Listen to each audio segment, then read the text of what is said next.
Hello, cats and kittens. Mama Cat Gamer here again with, I can't remember what part we're up to. By the time I get done video, or editing the video, we are at, in our MSQ. Oh, I don't have it on here. I got a bunch of blue quests I gotta finish up, but we'll tackle those as we go. An uncertain future. Yeah, okay. When we left off, we were in Count Edmont Fortin's manor.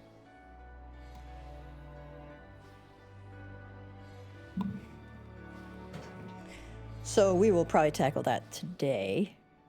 I also have some stuff done on my Dragoon Relic Weapon. Went and did all the fates to collect these Atma things. This is what these Atmas look like. I found the list in Icy Veins of which areas you need to go through to get all 12 of these Atmas. And it's not too bad of a grind, okay? So, yeah, don't be scared of doing them. So, I gotta figure out where I gotta turn that in. We will also tackle the science to deduction, so we can have some Hildibrand goodness. Not easy being green, Wonders Palace, Primal Waking, Shiva.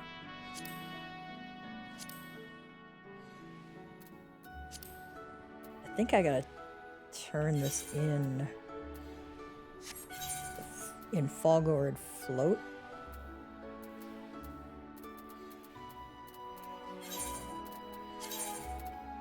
I also need to be on my Dragoon. Okay, in North Shroud. I couldn't remember exactly where we had to go. I also have I have to unequip I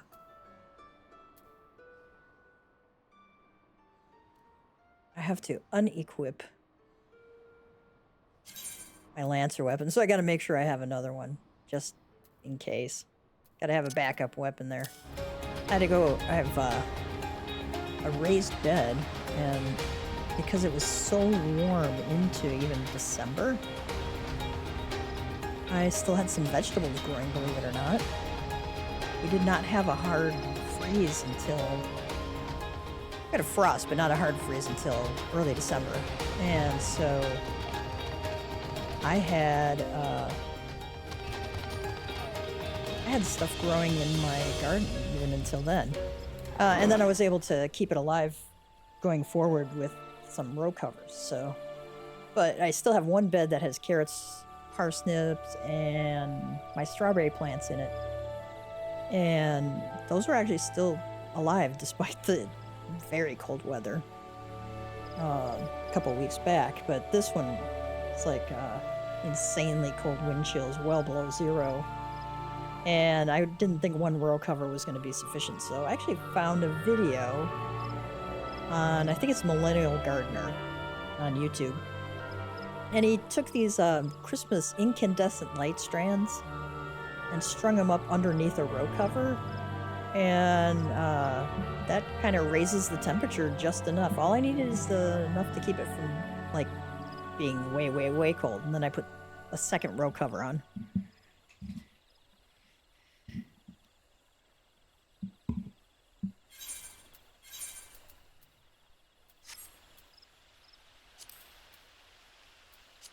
I have to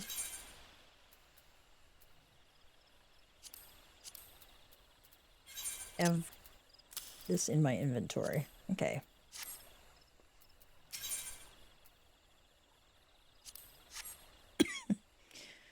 Jalzen says, through the power of Atma, I shall imbue your relic with such might as it has never known. Lend me the object you wish enhanced, and I shall see the deed done.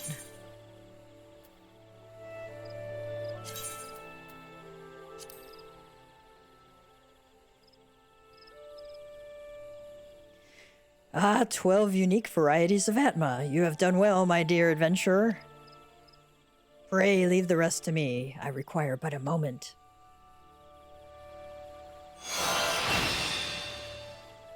It is done. True to my theory, the souls housed within the Atma have merged with your relic. Take it up once more, adventurer, and savor the newfound power that courses through it. Your relic weapon Zenith has been reborn through the power of Atma. If you wish to have another relic weapon Zenith enhanced, you may do so by repeating the process of obtaining 12 unique pieces of Atma and then presenting the objects to Jalzan.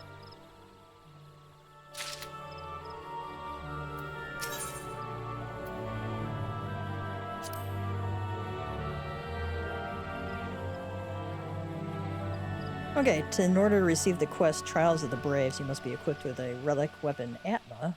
Paladins must be equipped with either Cortana or the Holy Shield. Okay. Let's see what this looks like. Oh, that's pretty cool. It has a dragon at the end of it. It's quite nice, actually. Alright, wait till...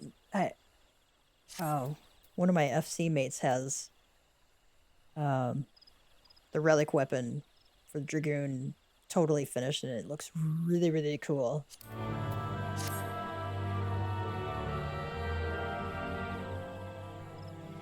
Ah, my stout assistant. I trust you are enjoying your Atma-infused relic? Why, yes, I am. Now, while your newfound might may indeed be impressive, what if I were to tell you that your weapon may grow even mightier still? My research leads me to believe that this is a distinct possibility. As before, if you would agree to be my subject, I promise that you will not be the worse for your part. What say you? Yes, I will. I will assist Jalzan again. I knew I could count on you, my friend. Listen then to the theory I have recently formed. Legend tells that when the world lies upon the brink of destruction, brave souls who bear the light shall arise to banish the darkness. These heroes are known by myriad names, but in my native Radzatan, they are called the Zodiac Braves. The Zodiac Braves are said to wield arms of unparalleled might that shone with the radiance of 1,000 stars. My ultimate objective, dear adventurer, is no less than the recreation of these legendary arms. The Avnerian tradition holds that the Zodiac Braves gathered light to their weapons by vanquishing formidable foes. 'Tis my theory that the heroes were in fact absorbing souls. And now, through the use of Atma, your weapon has been transformed into something with the self-same ability, and it exists as a vessel for souls. At present, however, this vessel holds but a small fraction of its capacity. If your weapon is to realize its potential, you must have it drink deep of the souls of slain foes. Of course, not every soul is created equal, and so it follows that not all creatures will serve our purpose. Indeed, the Zodiac Braves themselves were very particular as to which foes they chose to vanquish. In the interests of efficiency, you would do well to seek out adversaries of like nature. For this, you might refer to the Trial of the Braves, a collection of sacred texts that tell of the hero's deeds. The books are common enough in Radzatan, but having recently formed my theory, I did not think to bring them with me, alas. Though with trade flourishing between our lands, mayhap there is a local merchant dealing in imported wares who has them in stock.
Alright, Jalzan has us doing the Trial of the Braves.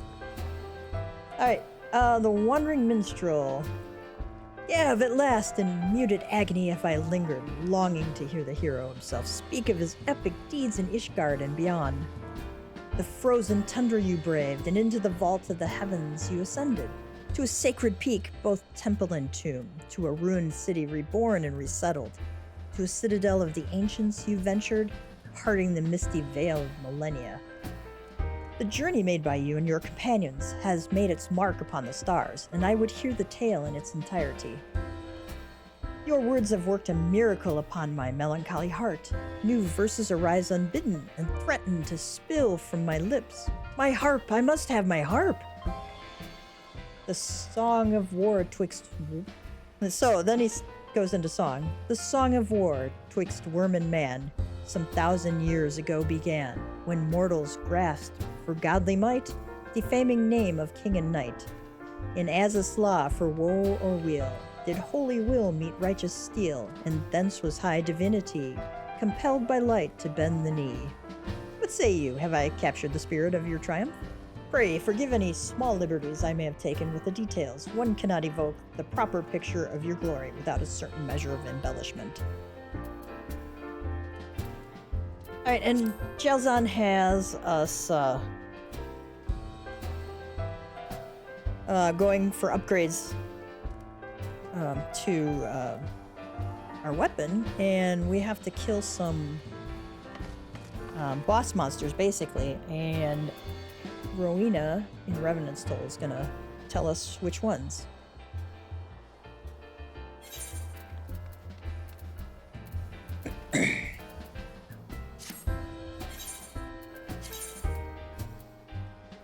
Put some new outfit on.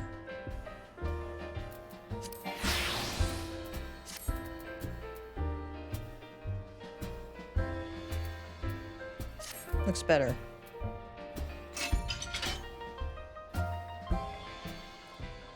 Not bad, not bad.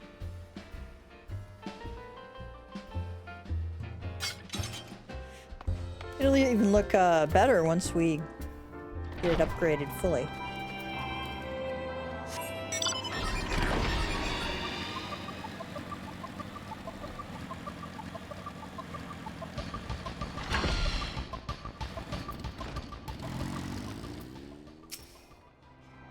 Rowena says, eh? Bavenarian literature on heroes who wielded... Let me try that again. Eh? Bavenarian literature on heroes who wielded dazzling weapons? And it's called The Trial of the Braves? Might be as I've got something that fits your description. Gajasana's the one who deals in tomes and the like. You'll find her near the north gate of the toll.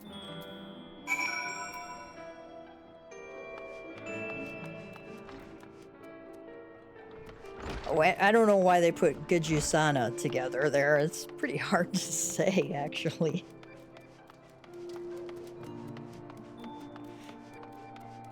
Oh.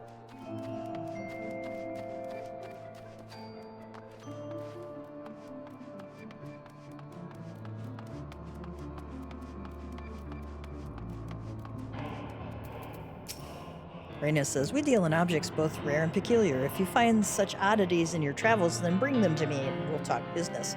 Well, the business is, in fact, run by Rowena, and I merely stock the shelves, but one day all that will change. Rapana says, have you come for books, or are you just here to sniff about Gajusana?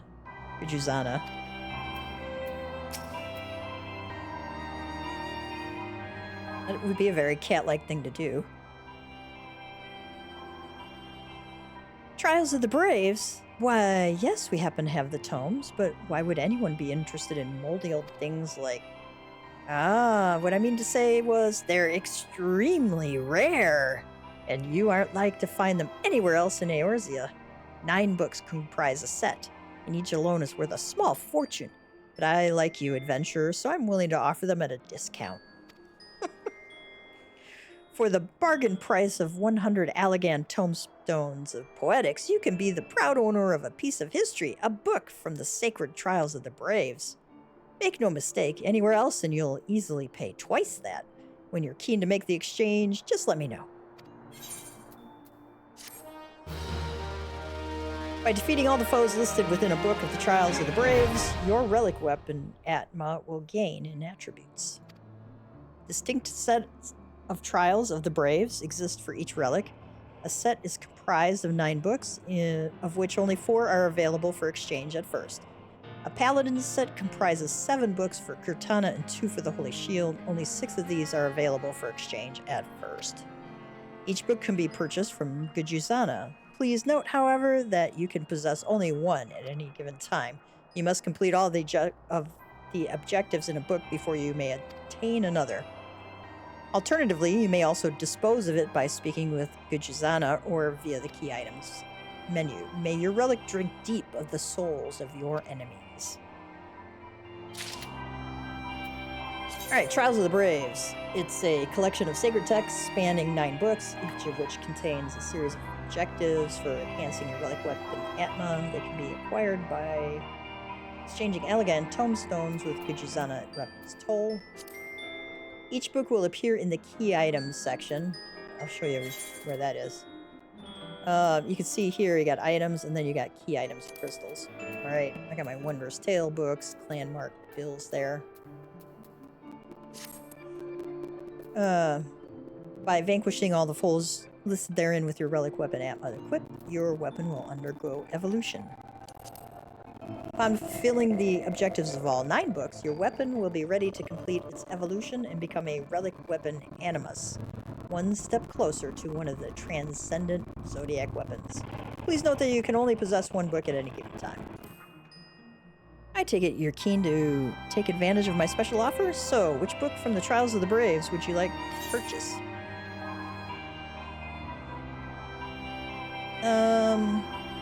The Books of Earth. I want to increase the crit hit. Here it is, the book of your heart's desire. I have no doubt that it'll provide endless hours of entertainment. Have there ever been 100 Allegan tomestones of poetics better spent? I think not. You have obtained a book from the Trials of the Braves. The objectives therein can be verified by using the items in the key items menu. Let's see what we got to do here.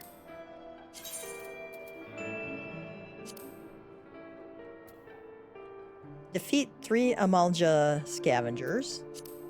Ixali Boldwings, Hapolits, Violet Size. So basically, we gotta get the Ageless Wise. So, anyway, dungeons, we have to do Halatali, Amdapur Keep, and Pharaoh Sirius. Can't remember if I have that one unlocked or not. Fates. Complete the Fate Schism in Outer Lenosia. Leaves. Complete the Leave quest. Don't forget to cry. Necrologos, the liminal ones. No big whoop. Ren Company Leave quest. Okay. I will probably do those.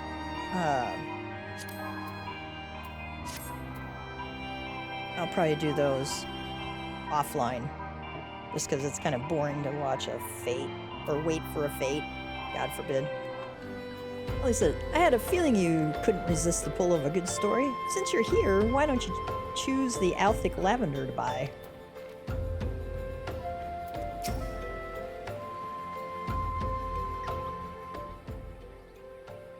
Here you are, miss. Thank you for your patronage.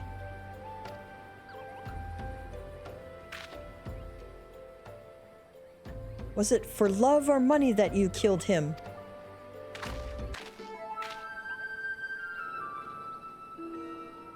Disconcerted damsel says, It was you? Flustered fellow says, have you gone mad? That was an Amalja arrow in his back. I don't even know how to shoot a bow. Curt gentleman. Amalja don't shoot fleeing unarmed merchants. They capture and temper them. Not that you or your victim make for convincing merchants. If you're going to misrepresent yourself, put some effort into it. Wear gloves, for God's sakes.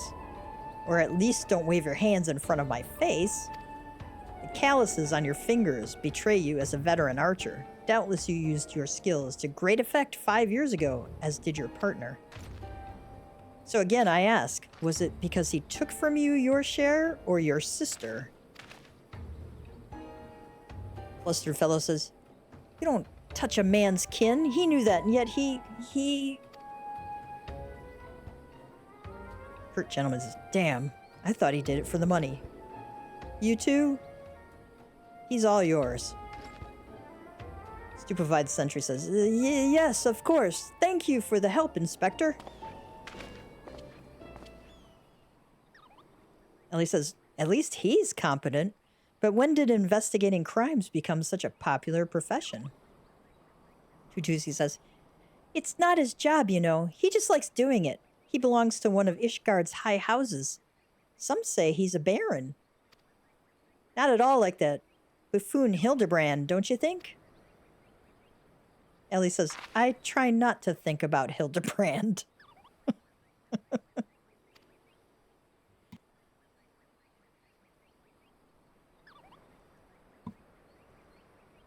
Ellie says, we should get going. Lady Dorilda will not take kindly to wilted flowers.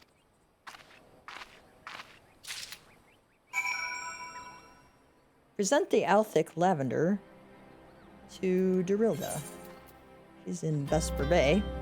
We still have some Vesper Bay tickets, so let's use them up.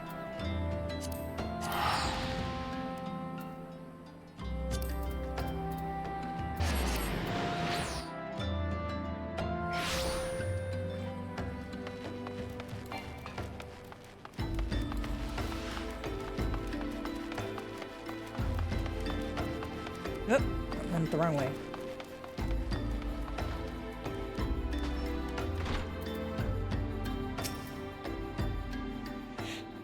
Ellie says, I believe you have something to present to Lady Dorilda. Go on, then.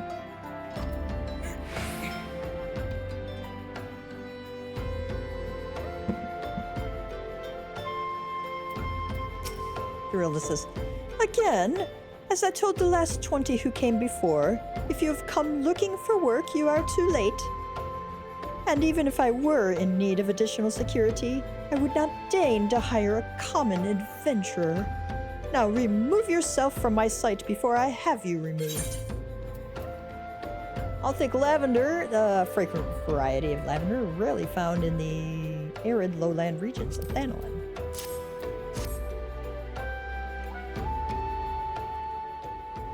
Did you really think I could be so easily manipulated? Present the right gift, speak the magic words, and you would earn my respect? What is more, a flower's beauty is fleeting. I value beauty which transcends the boundaries of time, everlasting, enduring, unchanging, like mine. Now, get out.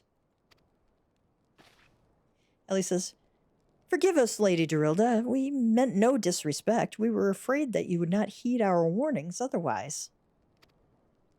A notorious violent thief is plotting to steal the treaty blade. Dorilda says, you fools. Quote, I shall come to claim the collector's blade, unquote. Yes, I read the mithril eye. I know full well of whom you speak, and it is none of your concern. I have a legion of guards at my disposal. Should he try, I will have him seized or worse.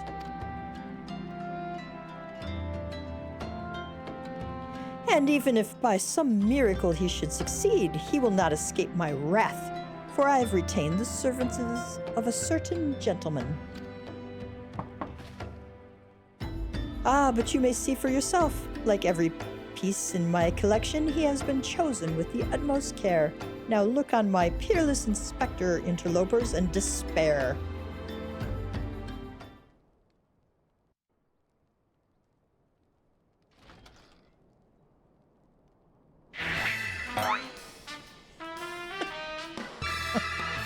Oh, God. Hildibrand says, ships that pass in the night, a signal shown in the darkness. The lady cries out for a guardian, and a gentleman must needs oblige. I swear to you, here and now, I, Hildibrand, Agent of Enquiry, Inspector Extraordinaire, shall neither slumber nor sleep until the fiend who covets the treaty blade is brought to justice.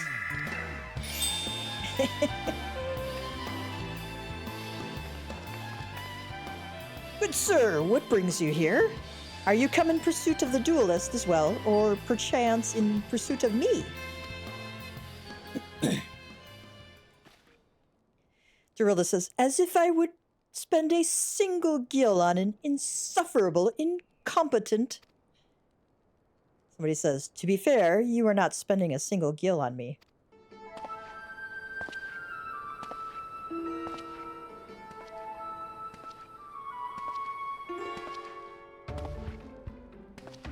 Kurt Gentleman says, the chance to investigate such an intriguing case is payment enough.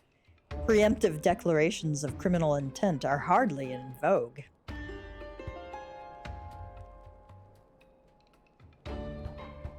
Sorry I'm late. Busy solving a murder. Briardian, Consulting Inspector, at your service, my lady.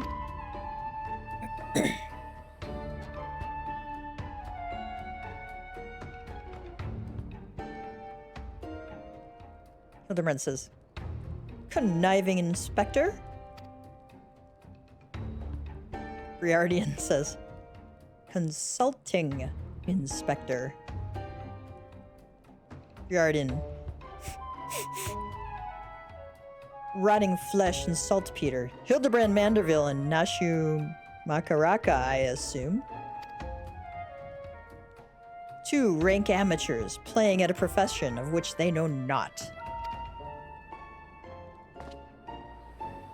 Call me when you've finished with these wastrels.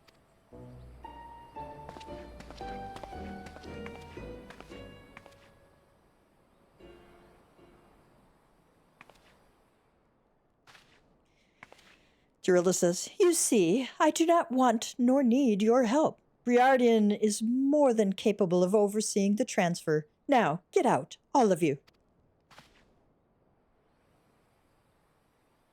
Where have you been, Maria? And where's my vase?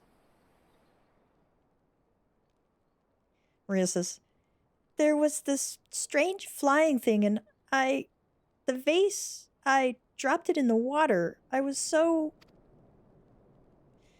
That vase once belonged to the royal house of Thorn. Do you have any idea how much it was worth?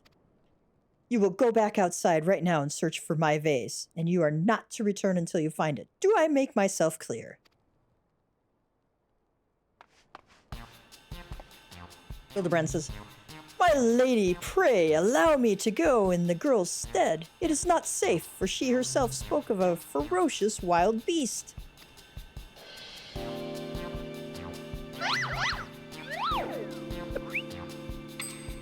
With my unmatched investigative skills, I shall swiftly locate and recover the missing vase, thereby earning your respect, at which point you will gladly grant me permission to investigate the thieving duelist. Verily, it is a plan fiendishly clever in its intricacies.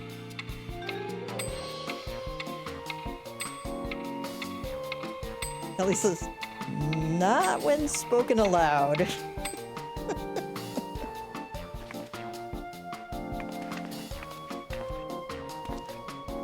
Miss Maria, would you be so kind as to tell me exactly what happened?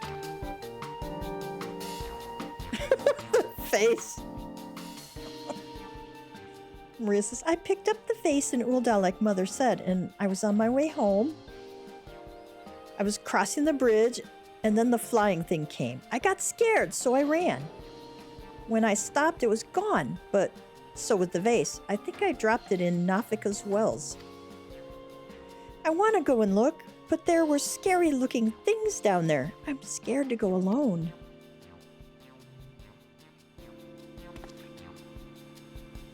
Hildebrand says, you are no longer alone, Miss Maria. We shall go together and look for the vase. All 5 of us.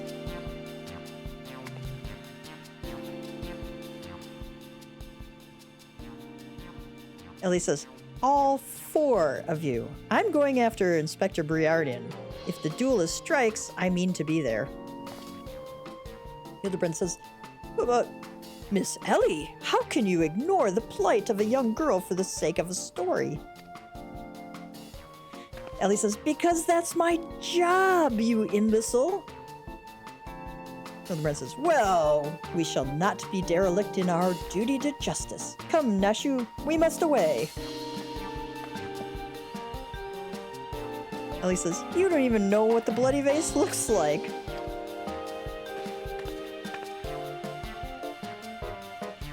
Maria, dear, listen. If it gets dangerous, or if you feel afraid, you run to this adventurer for help. You understand?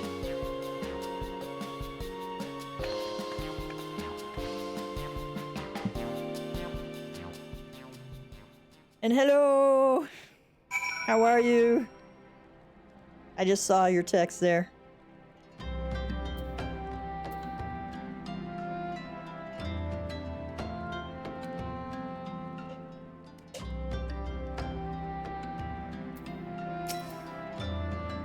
This is out! Out!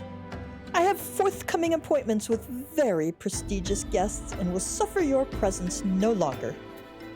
Okay. It's kind of bitchy there. Pardon my French.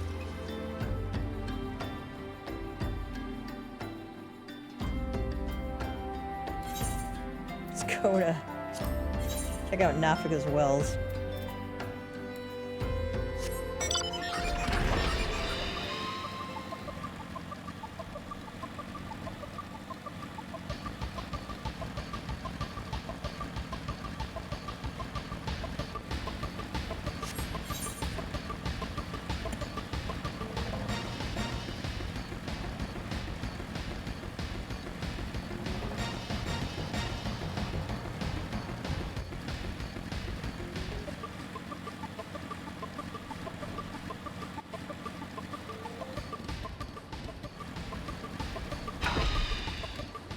Flamboyant oaf.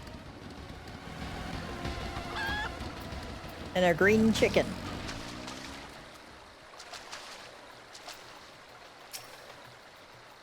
A pox upon that thieving demon bird. He shall rue the day he crossed paths with me.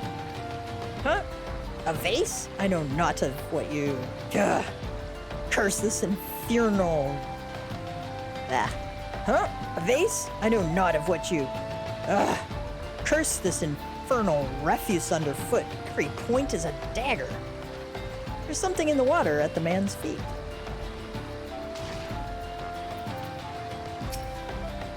Do the people of this land simply toss their refuse in the river? Every step is agony.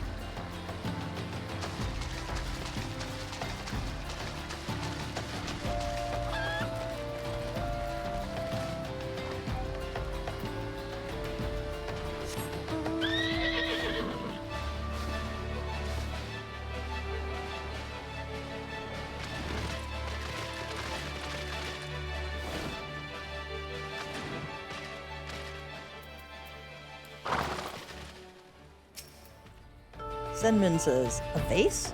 Well, anything that falls in the water is like to be swept downstream fairly quickly. Does this have anything to do with that queer winged beast I saw earlier? No? Never mind then.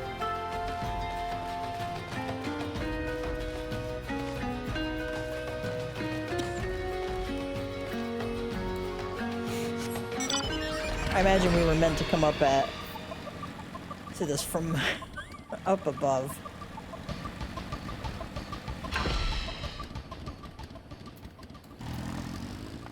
Resting merchant. That girl that run by earlier? I seen her, had something in her hands, but dropped it while crossing the bridge. Didn't get a good look, but I reckon it don't matter any road. Whatever it was, it's long gone by now. Alright, we'll go back to our, oath.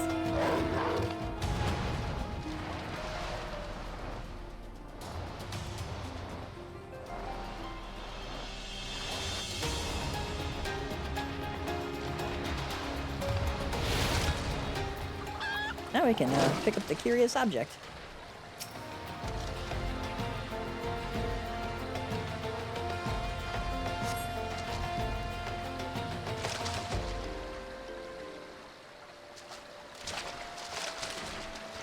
do I spy the treasured vase of Lady Dorilda over... Oh. Oh dear.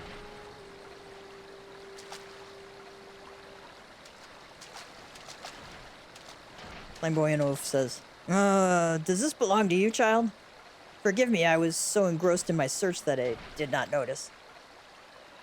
Hildibrand says, your search for what, pray tell? Flamboyant Oaf says, the demon bird that absconded with my weapon. I set it down for but a moment, only to see it next to the talons of that accursed creature. I gave chase, following it to these waters, and in my haste I must have stepped upon your vase. Now she says, don't fret, Maria. I know it looks bad, but I'm sure Inspector Hildibrand will think of something. Hildibrand says, oh, but I already have, my faithful assistant. Hearken to me now. For as the rising sun doth dispel the dark, so shall my solution resolve your dilemma. Oh, God. But first, we must gather as many fragments of the vase as we can find.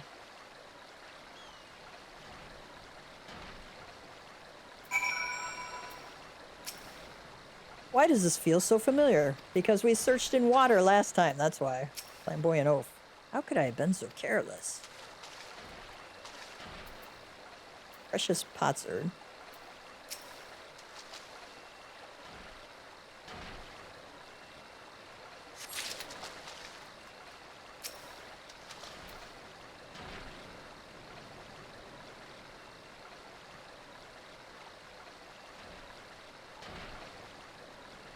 Nothing says warrior of light like picking up rubble in a river.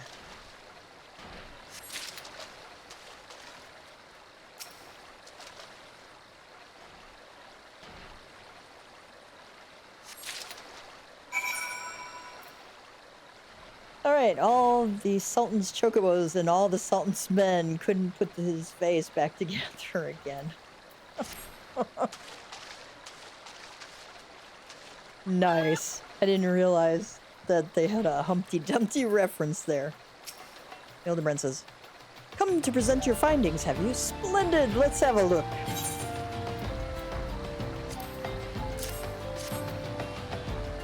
Well done, my friend. This should be more than sufficient for our needs. He has performed miracles with far less, after all.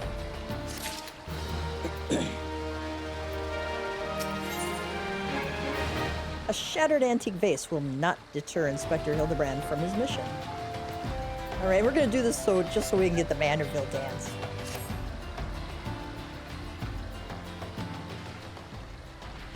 Hildibrand says, there is but one person in all Eorzea capable of reconstructing this vase, a man whose skill with the hammer has brought rival goldsmiths low. So breathtaking are his works, so fearsome his competitive spirit.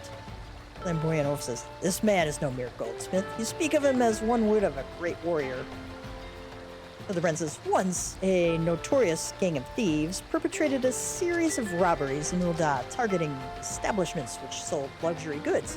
One such shop was owned by the humble lapidary of whom I speak.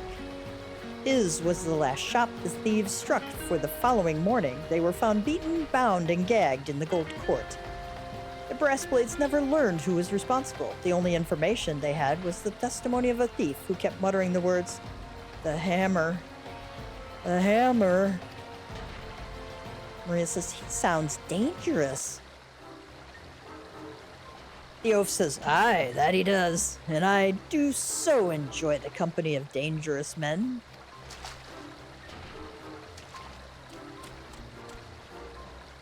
Gilgamesh says, but where are my manners? I have yet to properly introduce myself. I am Gilgamesh, and this is my companion, Enkidu. Well, not really. It has been many moons since last I saw her, so to ease the burden of loneliness, I tamed a rooster and painted it green. Okay. In any case, you mean to search for this goldsmith, yes? If so, it would be my pleasure to help. Hildibrand says, the pleasure is all mine, Gilligan. I, Hildibrand, Agent of Enquiry, Inspector Extraordinaire, bid you welcome. Gilgamesh says, if it is that hard for you to remember, I give you leave to call me Gil. Hildibrand says, Excellent suggestion, Greg. Playful monikers are an effective means of building camaraderie. Call me Hildy.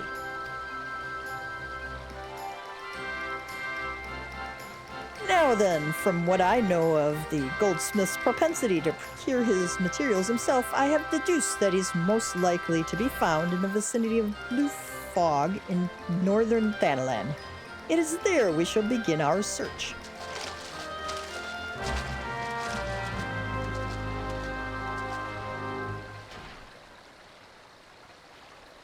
Okay, if you go to any Hildibrand quest and expect anything serious, you are sadly in for a rude awakening.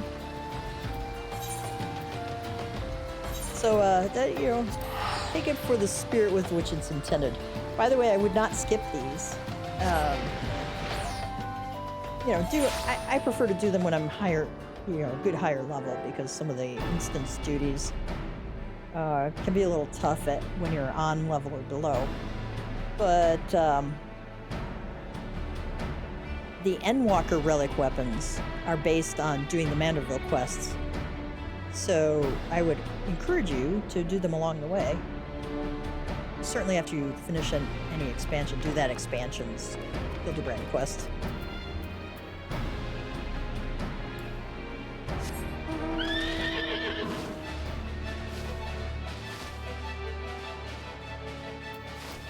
Leaves. Okay.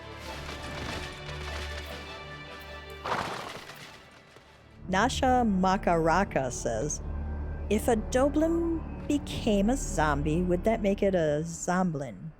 Or a Zombie? Okay.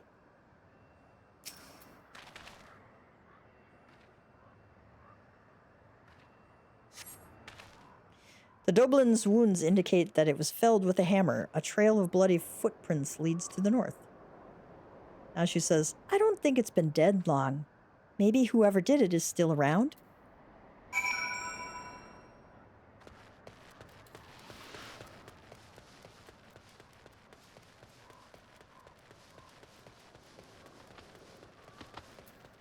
Gilgamesh says, this goldsmith is not to be trifled with.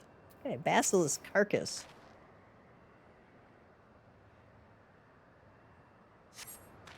The basilisk's wounds indicate that it was felled with a hammer. A trail of bloody footprints leads to the north.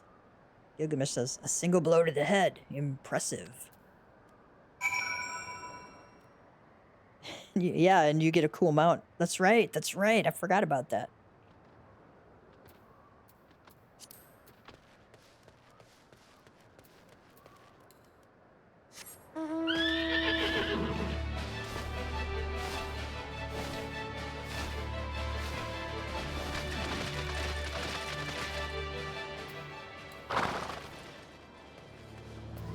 Hildibrand says, his handiwork is unmistakable. The corpse is still quite warm.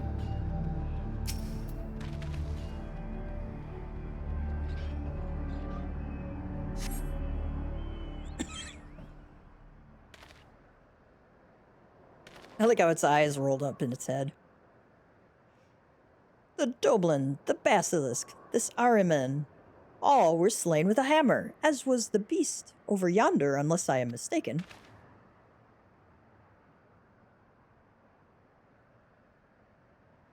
That chimera must be his latest prize, which means he must still be about. Mayhap he is watching us at this very moment, attempting to ascertain our intentions. He was ever a cautious man when on the hunt.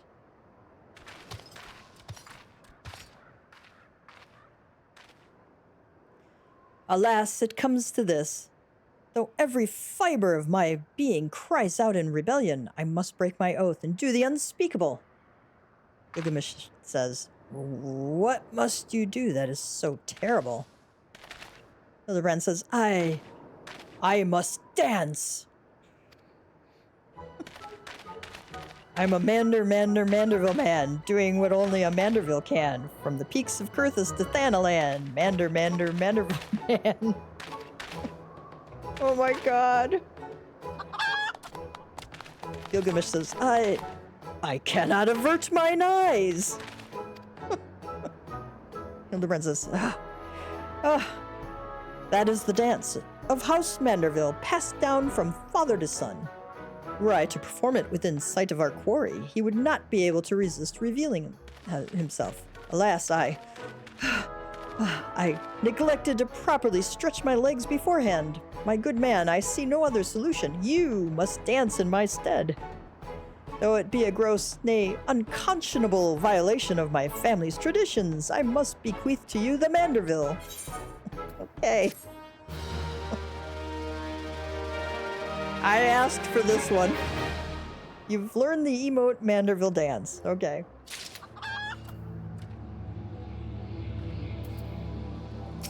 As Gilgamesh says, what manner of man can be summoned only through dance? You don't want to know. Well, yeah, we do want to know, but, you know. Nashu says, are you really going to do the Manderville? Oh, I can't wait. Hildibrand says, the time has come for you to do what only a Manderville can.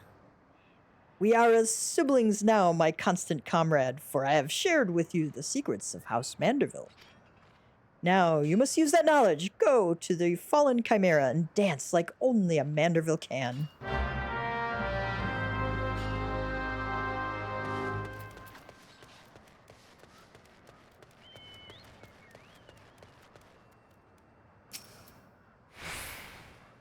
I gotta see Gav doing this dance.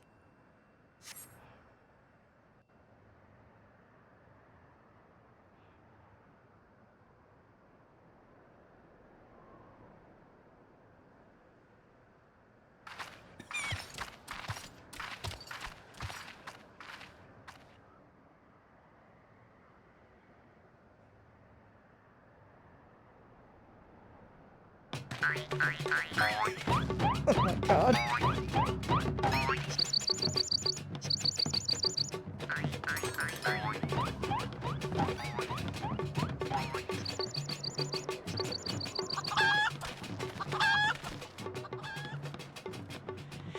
Fancy yourself a Manderville man? You would do what only a Manderville can. Then lift your legs and put up your hands. Be a Manderville man. Gilgamesh says, he comes.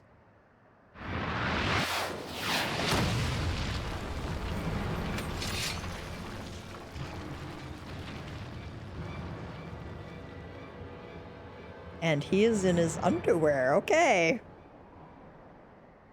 Ho ho ho! You have naught to fear for me, not at all. The only accounts I come to settle were with the Chimera.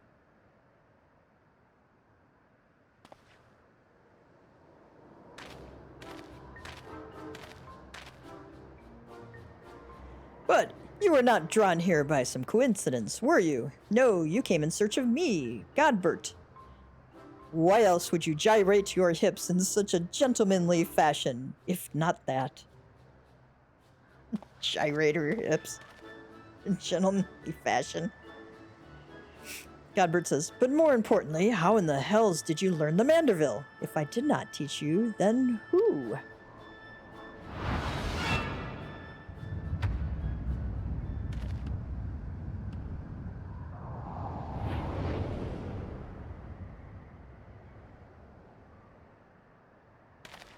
Oh, Hildy's in trouble.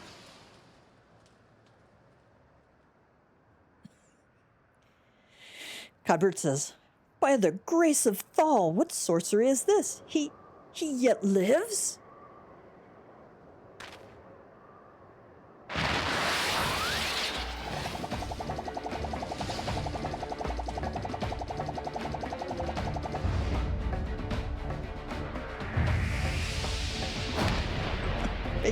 Got the bionic men kind of thing going here.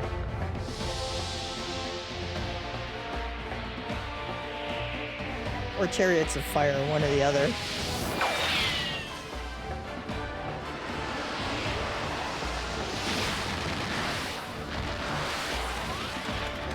Godbert says,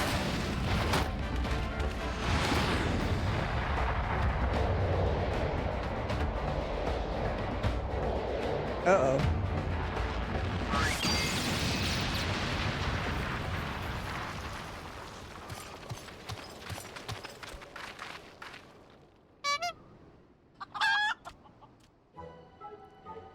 You know, these repeated traumatic brain injuries are bound to have some effect.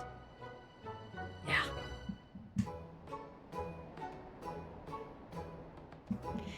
Godbert says, 10 years, Hildibrand. 10 years since you left home, and 5 since I learned of your trip to Dalamud. How long were you planning to allow your mother and father to suffer under the illusion that their beloved son was dead? Gilgamesh says, Son? You are Hildy's father?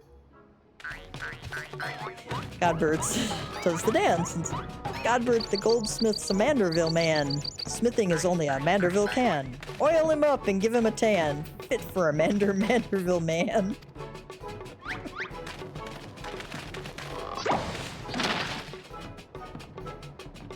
Hildibrand says, Please, father, cease your undulations at once.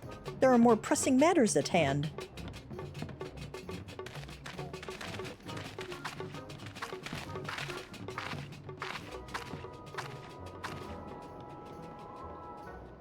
Hildibrand says, This antique vase must be made whole once more for the sake of Miss Maria.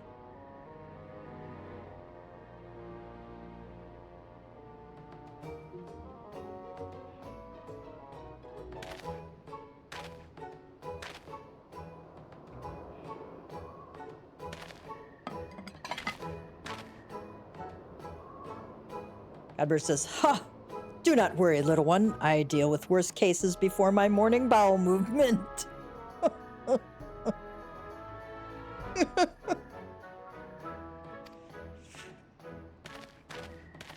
It's been a while since I've done these.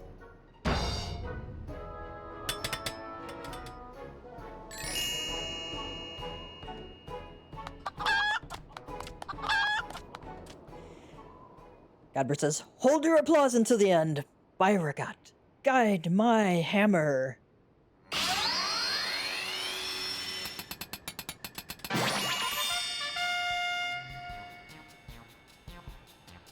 Look how it sparkles in the twilight, how it radiates elegance.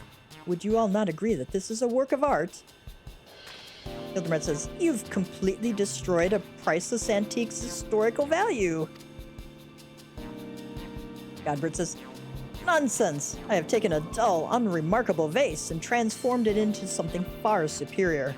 I hope you were paying attention, Hildy. How long has it been since you last held a hammer? Hildibrand says, Father, that is not my path. I am an agent of inquiry, an inspector. It is my duty to help those in need. Miss Maria is one such person. There are others, too, innocent people whose weapons were callously ripped from their hands by a thieving duelist.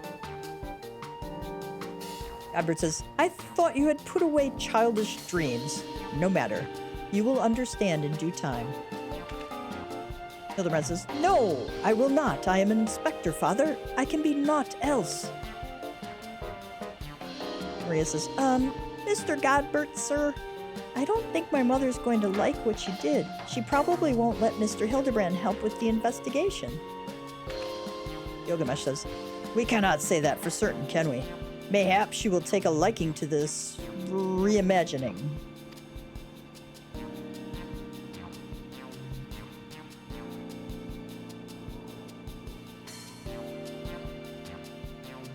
You spoke of a thieving duelist, did you not? It so happens I am something of a duelist myself.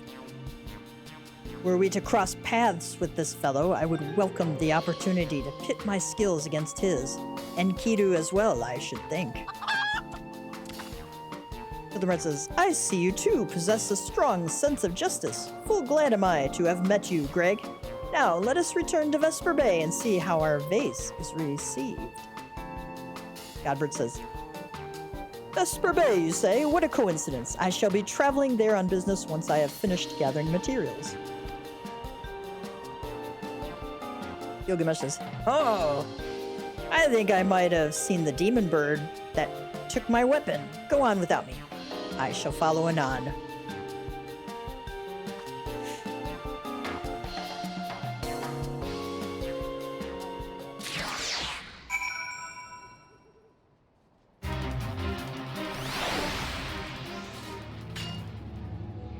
Give the reconstructed vase to Maria in Vesper Bay. Okay, let's use our tickets again. What does it say?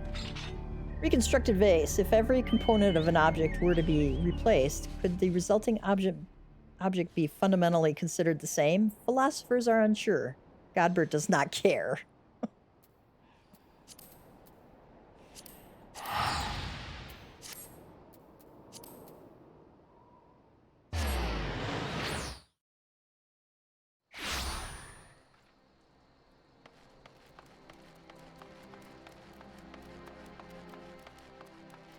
Aha.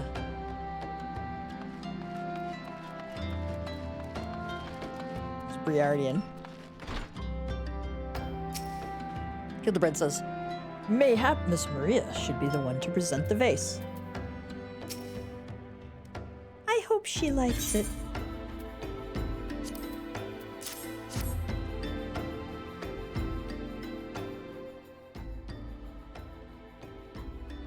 Mother, I brought you the vase.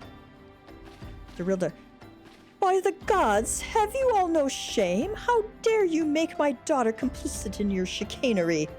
I don't even know where you found this gaudy trash, but it bears no resemblance whatsoever to the vase I purchased. Ellie says, now see here, Lady Darilda, not only did you send Maria to fetch your priceless vase alone, placing her in considerable danger should bandits or wild beasts attack, which they did, but... Gaudy trash? Darilda says, oh, Lord Manderville, sir, I did not realize you had arrived. Though I know it is nothing compared to the lavish accommodations an esteemed gentleman such as yourself must enjoy, I pray my humble abode meets with your satisfaction. Godbert. Oh, it truly does, my lady, it does indeed. Especially that exquisite face over yonder. Although I gather from your previous comments that you do not like my reconstruction. Your reconstruction? Oh, I don't like it. I love it. I would go so far as to call it the new centerpiece of my Thorn Dynasty collection. Godbert says, ah, what a relief! I would have been most distressed had you said otherwise. We Mandervilles do so take pride in our work and ever strive for professional perfection. Oh, but why am I repeating what my son Hildibrand doubtless told you when he offered to investigate the duelist threats? Enough expository banter, I say. Darilda says, I cannot recall if your son used those precise words, but I do remember thinking that his help would be most welcome. You will be helping us, Inspector Hildibrand, will you not? Ellie says, wait a minute. Your father is Lord Godbert Manderville, the man who took Eolin Quiveron's seat on the Syndicate? Hildibrand says, it appears that there have been a great many developments over the past 10 years of which I was completely unaware. In any case, we must redirect our energies towards the investigation of the thieving duelist. Our first order of business will be to review all the facts with consenting Inspector Briardian.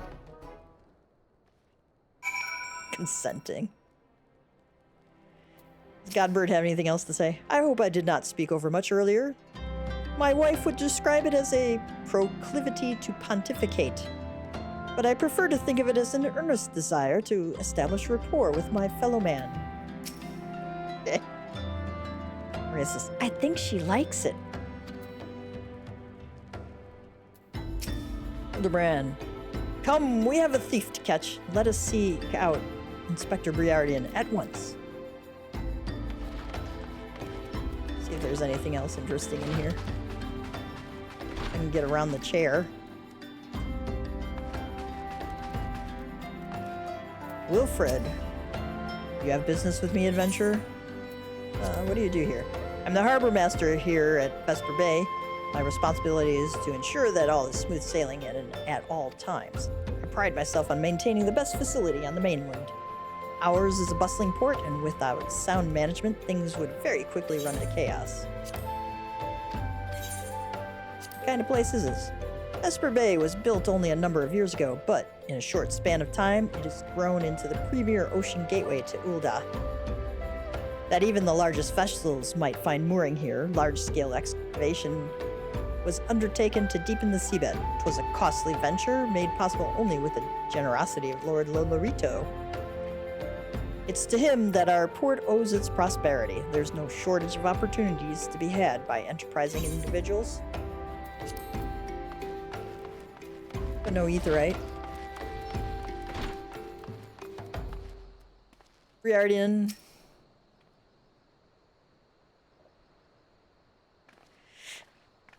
Why are you still here? Hildibrand says, allow me to elucidate. Lord Durilda has asked that we assist with the investigation. Now, kindly share with us all your information. Briardian says, fine. Our plans have advanced to a stage that even you couldn't ruin them anyway. I commissioned several reproductions of the Treaty Blade through a merchant named Jojonpa, who traffics in counterfeit antiques. These blades have been delivered to the Observatorium, where they are being distributed among Lady Durilda's sellswords. Once I give the order, they will transport them via alternate routes to Vesper Bay.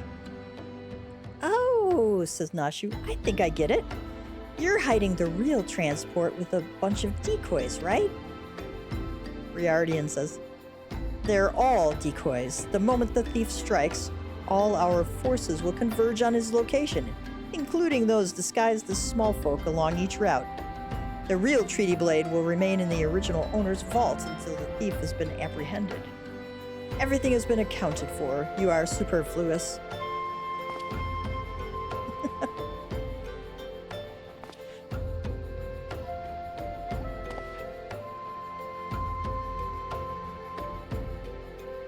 But we can flex mightily.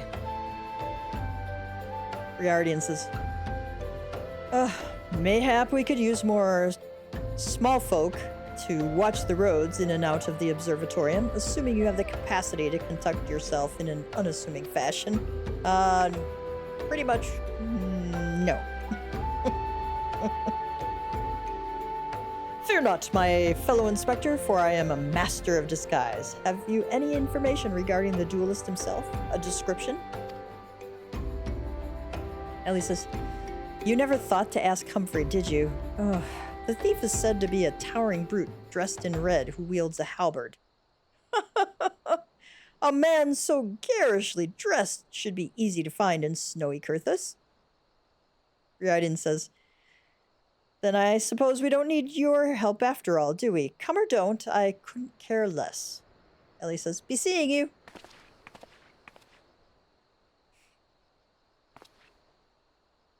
Gilgamesh. Pray, forgive my lateness.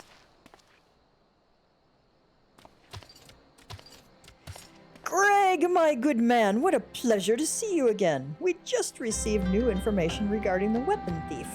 A victim described him as a halberd-wielding brute dressed in...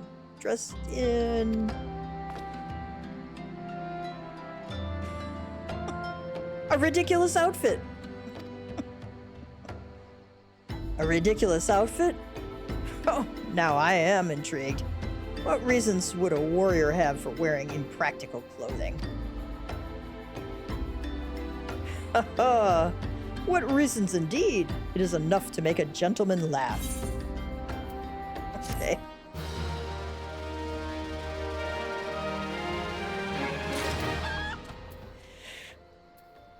Gilgamesh says, that damnable demon bird continues to elude me, but no longer. Soon I shall claim my revenge and weapon both. I'm going to pick this up and we'll do it another time. So, we want to continue along the main scenario quest. The three collectors. Inspector Hildibrand would have you accompany him to Kurthus. Allow me to summarize our current plan of action. Our destination is the Observatorium, and our mission is to pose as goodly small folk in accordance with Inspector Briardian's instructions. Naturally, should the situation demand improvisation, we are to disregard those instructions. Any questions? No? Then let us sally forth at once. I mean, Nashu and Gav might be able to pull off the small folk kind of thing, but pretty sure Hildy's not going to. Let's go back to Ishgard.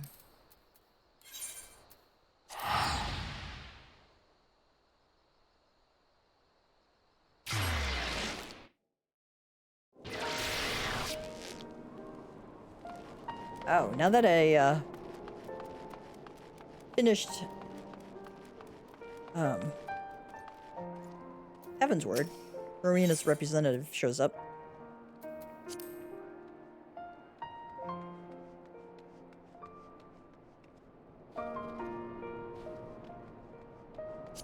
I was buying some of these items, I can't remember.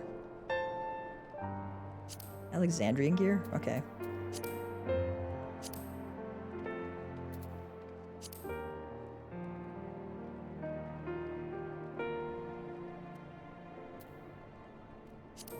Oh, that's right, I wanted to get the Dragoon stuff. Okay.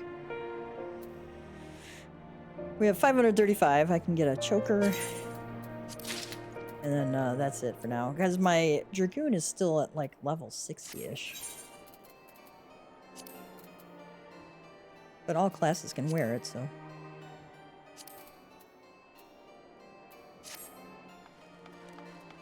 I'll upgrade my jewelry.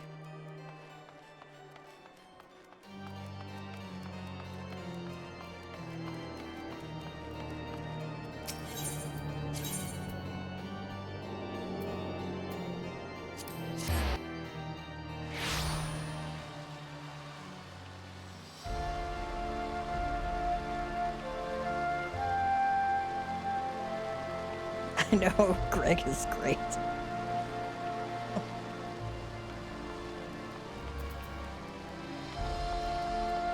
Gods of Eld?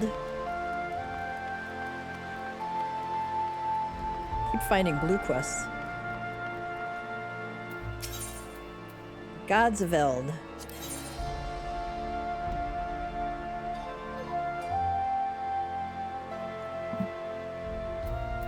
Torcefair has a message for you from a mysterious stranger. Ah, my Lord Gav, during your absence, a stranger came calling. Upon learning that you were away, he left a message to the effect that he wishes to speak with you and will await you at the Rising Stones. If you have a mind to oblige the stranger, please be careful. I cannot well explain why, but it put me ill at ease to simply be near him.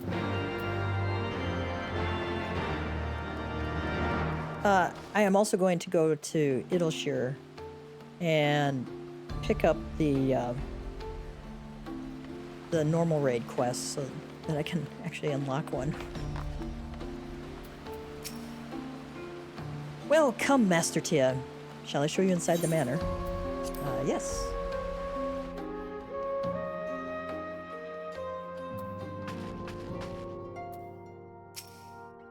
Hitaru says, the search for our missing friends continues. Should I learn something, I'll be sure to let you know. Alfino says, an uncertain future. Alfino wishes to share the latest developments in the search for the missing Scions.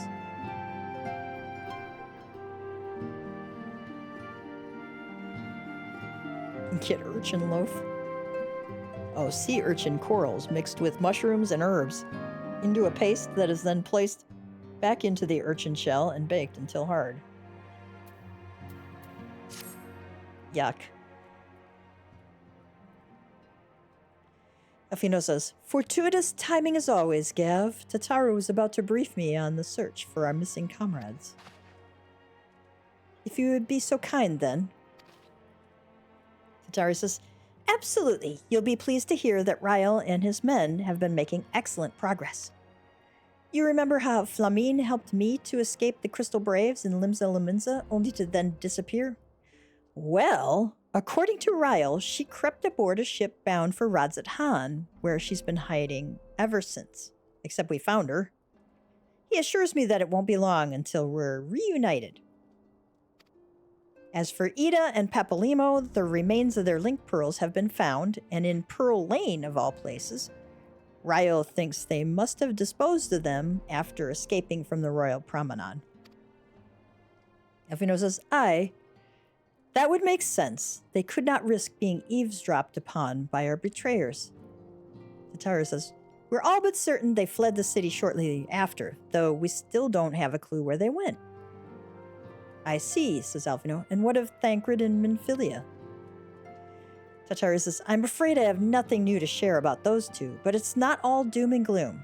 The good news is, we've enlisted the services of a Sharlayan scholar, one of the students of Baldecion, to aid in the search, who should be arriving any day now. Alphino says, one of the students, you say? I should very much like to meet this scholar, if time permits. But first, we must attend to a more pressing matter. Sir Emmerich has summoned the two of us for a private audience. The messenger did not specify what he wished to discuss, only that it was urgent. Assuming you have no objections, Gav, I suggest we proceed to the congregation forthwith, and mayhap we can meet with the scholar afterwards. Agreed? All right. Tataru says, in that case, I think I'll return to the Forgotten Knight for now. Things are liable to fall apart if I'm gone too long, you know. She working there now? I don't know.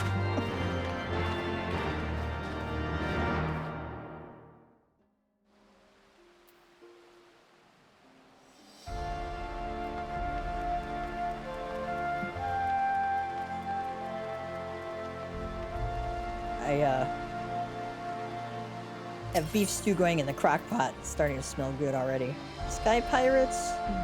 Oh, we need to do Sky Pirates too. I think that starts our Alliance raid quest.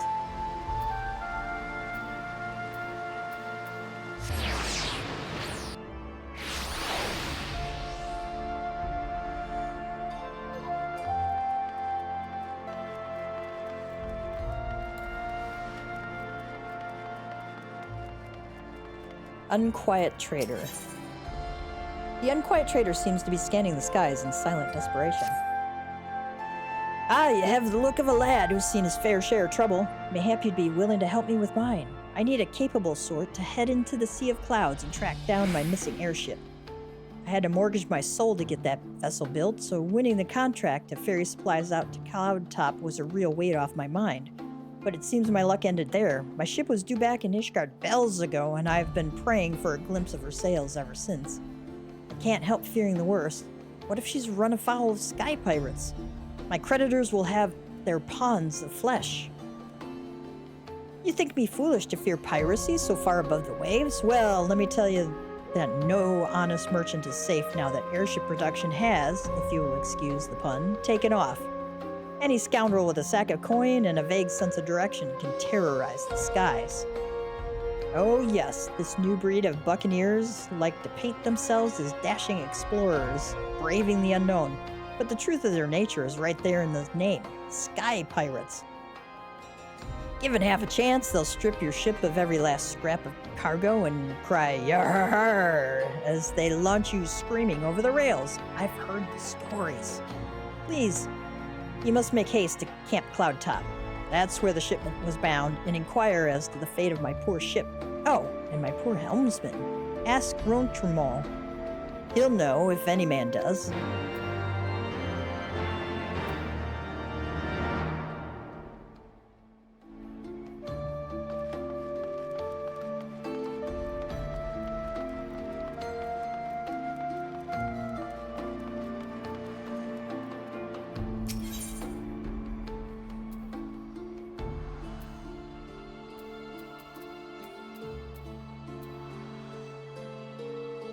Go to the Forgotten Knight.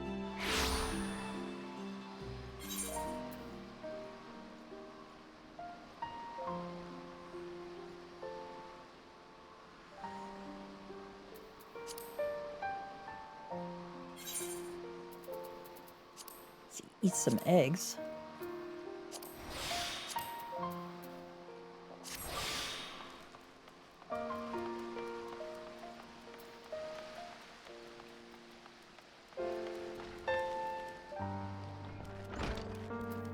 Elfino says, Good invariably triumphs over evil in fairy tales, yet they are conspicuously reticent about what follows.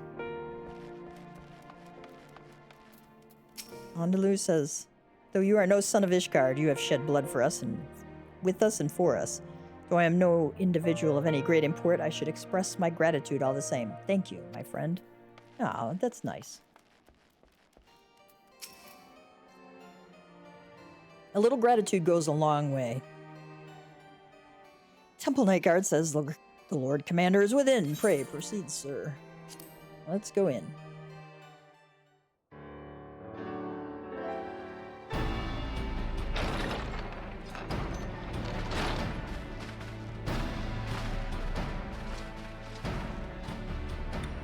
Thank you for coming. I wish to speak with you both in a place where privacy was assured. We quite understand. What was it that you wished to discuss?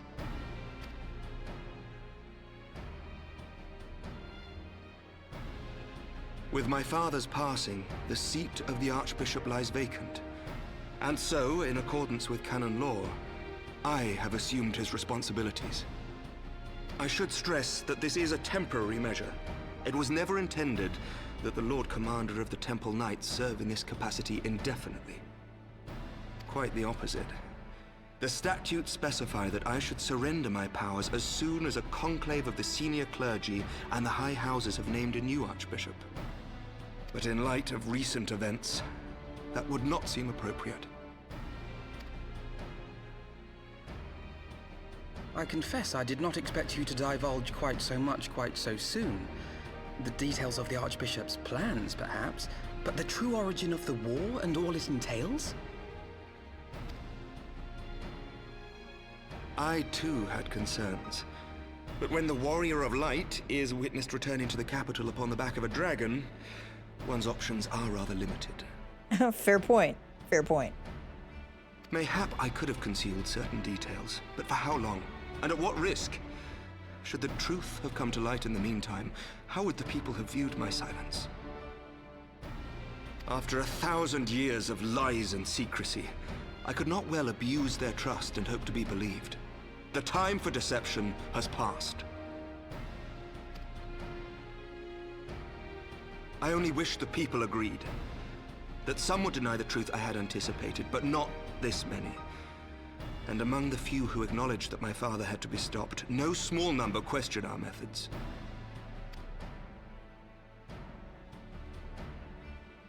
If they suspect a coup, it will not be long before some turn to violence. It has already begun, and that on both sides. Men and women of the cloth are being harassed in the streets. Some have even been assaulted in the broom. Hilda and her people have formed a watch to help us maintain order, but such measures will not prevent the unrest from spreading. For all our talk of peace, the people remain frightened and confused. For their sake, we must bring the Dragonsong War to a definitive end. And we should be glad to help you, Sir Emmerich. But what precisely would you have us do?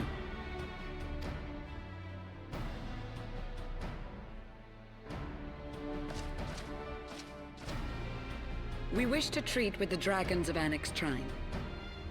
To that end, I would trouble you for an escort and an introduction.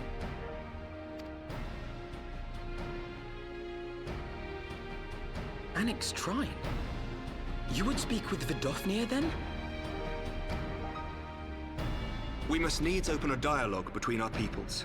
Acting as my representative, Lucia will extend an invitation to their leader, that she might visit us here in Ishgard.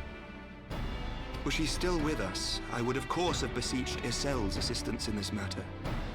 But as she is not, I must ask that you aid us in her stead. Will you do us this favor?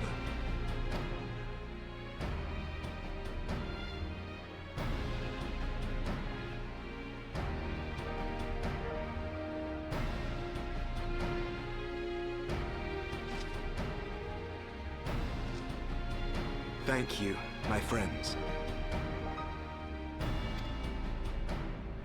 Lucia, I leave the rest to you.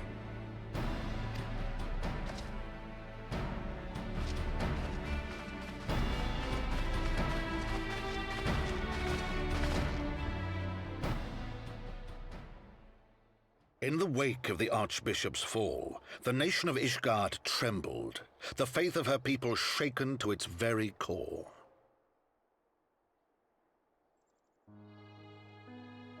For 1,000 years had they fought and died, certain of the justice of their cause, only to be told that their holy war was born of the sins of their forefathers. What then for those brave men and women, thus stripped of their righteousness but to despair, to deny the truth and decry its speakers?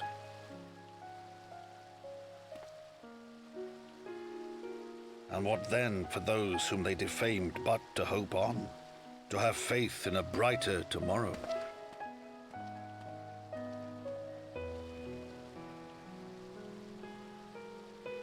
A tomorrow in which man and dragon might live together in harmony, then as distant as the very stars in the heavens.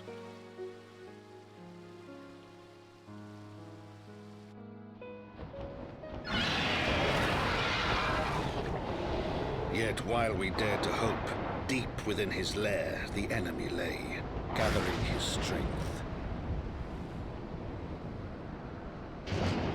Nidhogg, now possessed of his 2 eyes and the body of the Azure Dragoon, prizes to which he had laid claim at the very hour of the hero's triumph.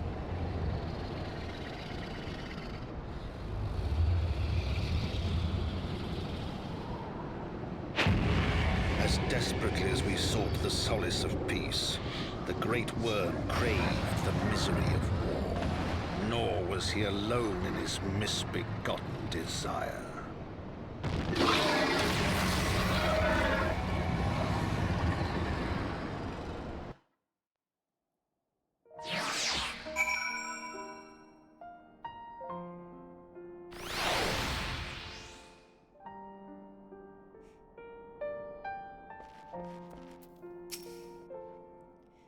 Alfino says, the journey, at least, should pose little difficulty this time. Lucia says, I know little of the lands these dragons call home. This annexed shrine. Had you not agreed to escort me, the coming journey might seem a far more daunting prospect. Alfino says, I confess, I myself once shuddered at the thought of it. Yet even the longest journey begins with the first step, does it not?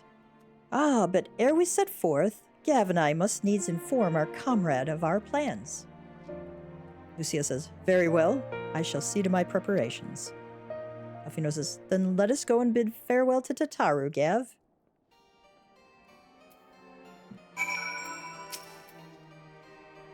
Lucia says, traversing the western highlands calls for warmer clothing.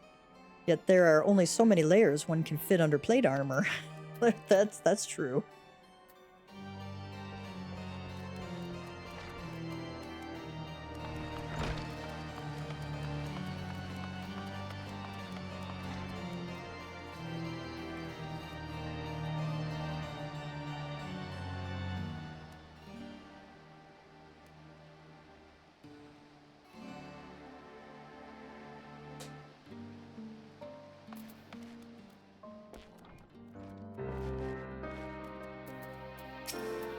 Alfino says, Thought you might want to tell her. Or would you rather I did all the talking? Tataru says, so, what was your secret meeting all about? I'm all ears. Yes, let's have a secret meeting in front of 1, 2, 3, 4, 5, 6, 7, 8, 9, 10 people.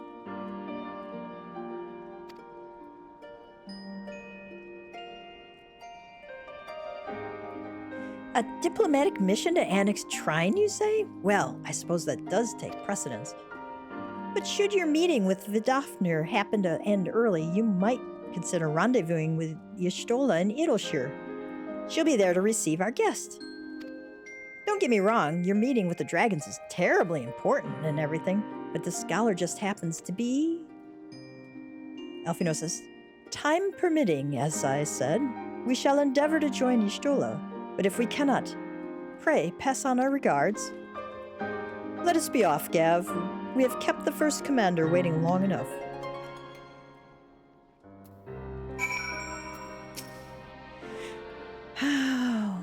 Tataru says, well, let no one say I didn't try. Okay.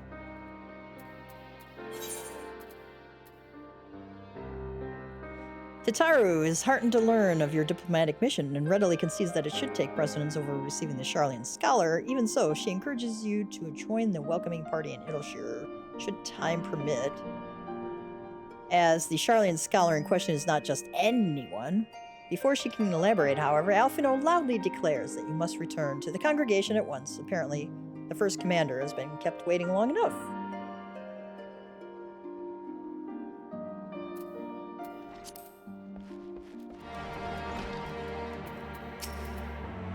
Alphino says, one task at a time, Gav. Besides, I have no doubt that Y'shtola can look after the scholar by herself.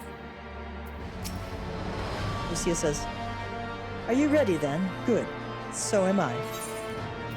Let's take the urchin loaf, because that's actually what the stats I need. If you and Master Alphino would be so kind as to lead the way.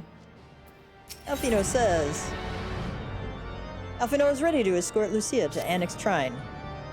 The path is long but known to us. From Falcon's Nest, we shall cross the western highlands and make for Tailfeather in the Dravanian Forelands. There we can stop to rest and replenish our supplies. Questions? If not, then the stables await.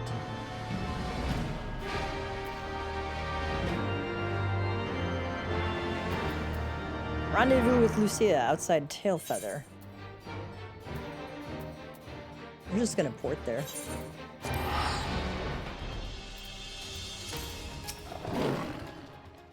Alphino says, strange, this is only my third visit to Tailfeather, yet the first feels as though it were a lifetime ago.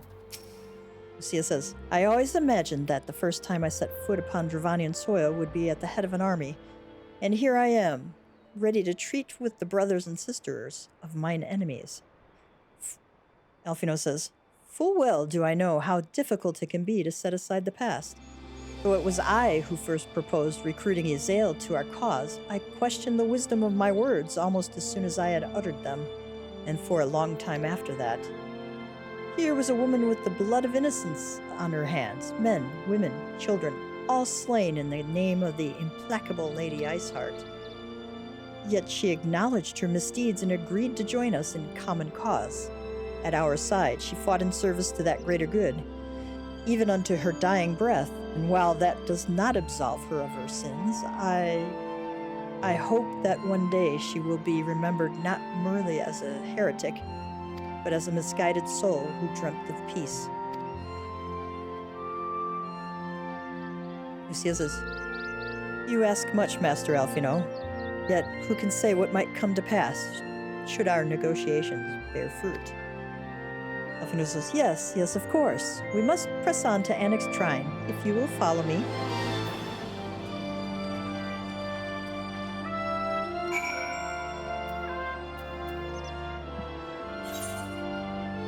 I'm sure there's nothing I need to pick up here. So, port over to Annex Trine. Oh, I think the Daphne is up top. Okay.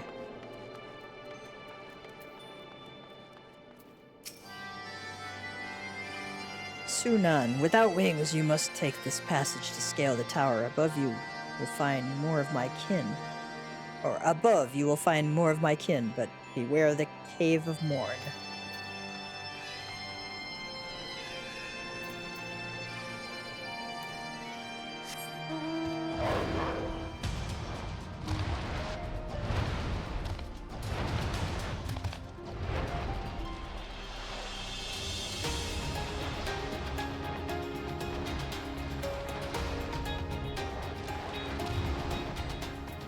Kashtase. The bridge beyond this chamber leads to Morn. It is a place of silence.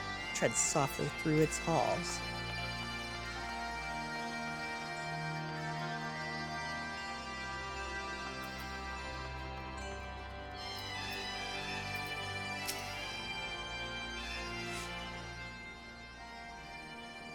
Vidofnir says, thou art ever welcome here, friend of Yzael. But this one I do not know not. Vidofner says, but this one I do not know.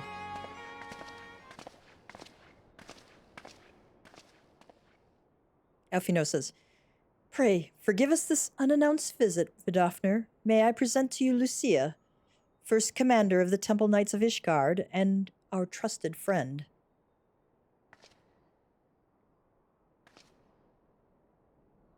It is an honor to meet you, Vidofner. I am come as an envoy of Sir Emmerich, Lord Commander of the Temple Knights and acting leader of the Holy See. Vidofner says, indeed, you may speak, knight. Lucia says, for 1,000 years, man and dragon have been locked in an endless cycle of bloodshed and sorrow. To our shame, we long believed your kin to be the architects of this war.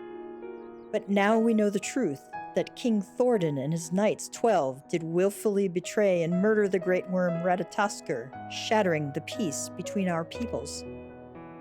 For 1,000 years, our leaders conspired to conceal this truth, a truth which was at last laid bare by the Warrior of Light, the Azure Dragoon, and Izael.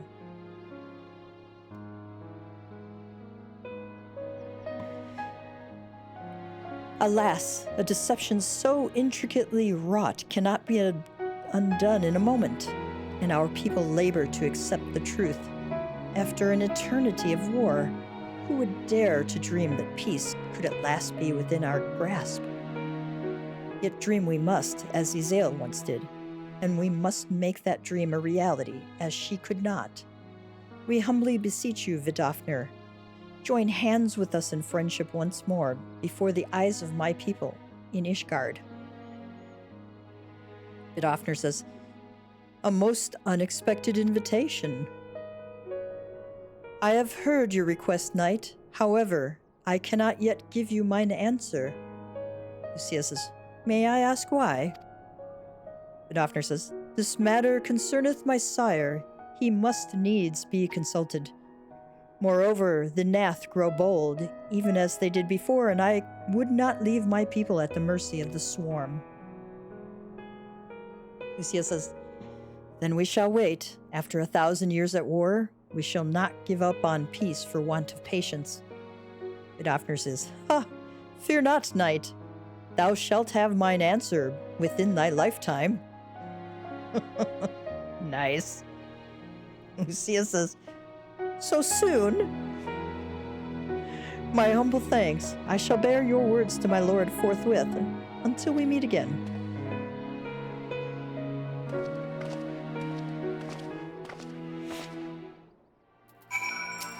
Does Vidofner have anything else to say? Never did I think to see a knight of Ishgard come unto Annex Trine bearing words instead of steel. Would that the Nath could show the same restraint. Too many children have fallen to their spears and muskets.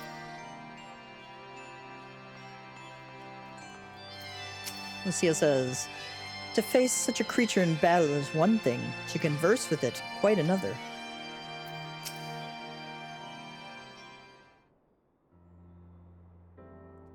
Alphino says, given the circumstances, I would say that went rather well. Lucia says, to be frank, I am surprised our proposal was not rejected outright. Whether aught will come of it remains to be seen, however. Mayhap I should take this opportunity to speak with some of the other dragons. But you need not wait for me. The return journey holds no fears for me now. Alphino says, well, if you have no further need of our services, we shall continue on to Sharlayan. We hope to welcome a scholar who has agreed to aid us in the search for our missing comrades. Lucia says, then I pray your journey is as swift and uneventful as ours was, and thank you again for sparing the time to assist us, even when such grave matters remain unresolved. Alphino says, I can think of no graver matter than 1,000-year war, one which our friends gave their lives to see ended. Suffice it to say, I would willingly make 1,000 such journeys to ensure that their sacrifice was not in vain. Lucia says, of that I have no doubt, Master Alphino. I only hope the fates will not hold you to your word.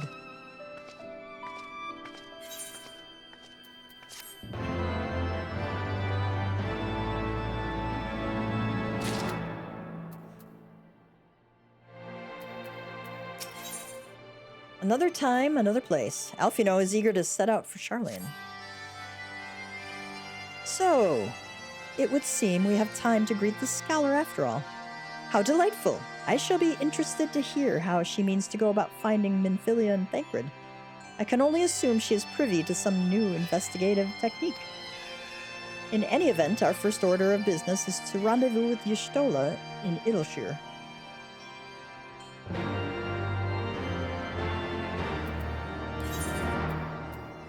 Let's go to Idleshire.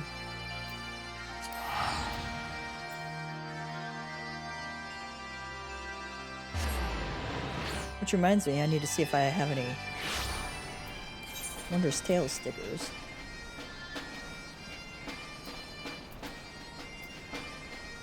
Nope.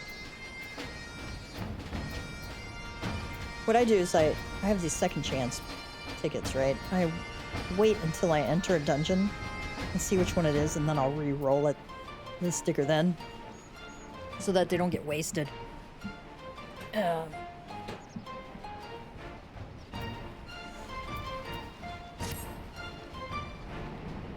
Hey, we've got quite a few blue quests here. Let's go pick them up.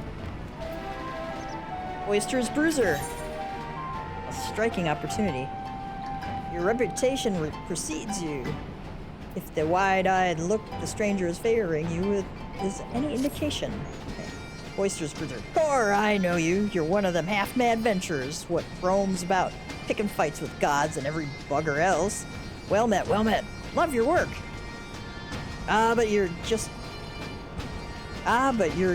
one of them pack of right crazed killers, am I right? Hells, for all I know, might be they're the ones that do the work while you share in the credit. Now, killer, don't take it personally or nothing, but I've seen it before. When it's all blood and shite and explosions, it can be hard to tell if you're pulling your weight. That's why I've been training up in Stone, Sky, Sea. Don't let the daft name fool you. It's a proper training ground where fighting folk like me and you go to refine our killing prowess. If you ever been, go and look for the goodly fellow out past the back bridge. He'll tell you the rest. You won't regret it. That unlocks a training area of some sort. It's probably had more use back in the day, but I don't. Now that we got training dummies all over the place, may not be necessary. Slowfix has something for us. Disarmed. Slowfix looks more agitated than you have ever seen him.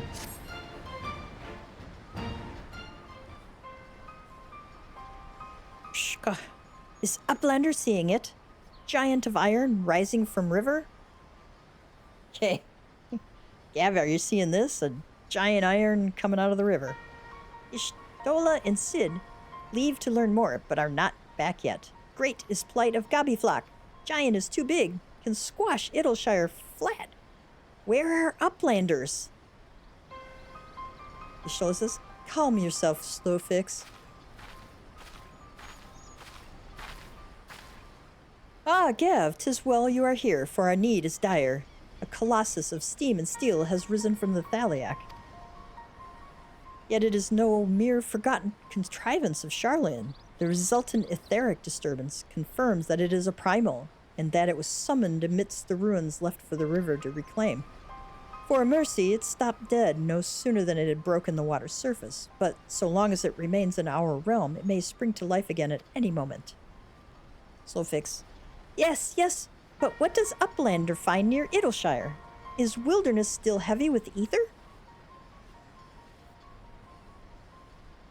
Nay, the ether grows perilously thin, says Y'shtola, and more swiftly than I could have imagined. The primal is bleeding the land dry. Should it be suffered to continue, this entire region will become a barren waste in a matter of moons. Slowfix says, No. Gobbyflock has only just found home after long wanderings. Idleshire will not fall. Slowfix will not allow it. And nor will we, says Y'shtola. I have already spoken with Alfino, and he concurs that we, Scions of the Seventh Dawn, must do all in our power to eliminate the threat. Yet, given its size, I deem it wise to attack from two fronts. Our first and most obvious recourse is to keep our foe in check with blade and magic, much as we have done with other such adversaries. Second, I propose that we attempt to cut off the flow of ether which sustains it, mayhap by physically separating the primal from the land. If we are to be rid of the Colossus, I think the latter course more promising, and mean to enlist Master Matoya's aid in pursuing it. Yet such things take time. Thus, I have asked Master Garland to remain here and keep watch over our foe. Given its apparently mechanical nature, his expertise should prove invaluable to you. To you, I say, for I would leave the fate of Idyllshire in your hands. Should the primal chance to stir ere my return, you are to join Cid in repelling it. An unenviable task, but one for which you are singularly qualified. Yep, that's us, Warrior of Light. Rest assured, I do not mean to linger with Master Matoya any longer than necessary. The moment we find a solution, I shall make haste to rejoin you here. Well then, let us be about our duties. I shall leave you to discuss strategies with Cid. Solfix says, Pshka. Backrix is Keeper of Knowings for Idyllshire, can say where Cid has gone. Uplanders should start with Backrix.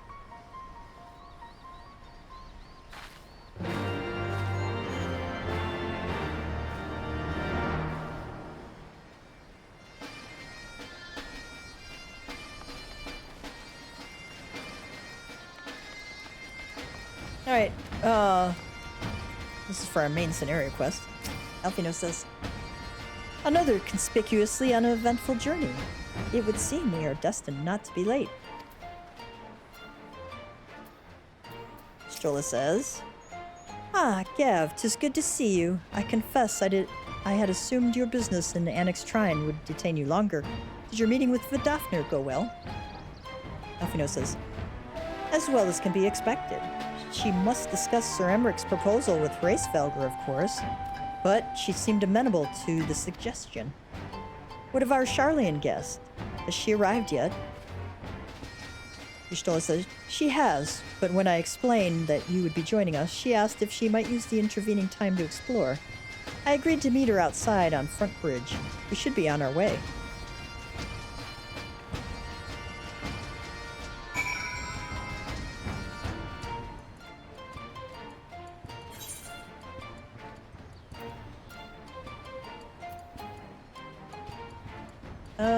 Let me pick up this other blue quest here. Blue quests. I'm gonna grab them all. Gotta catch them all like Pokemon.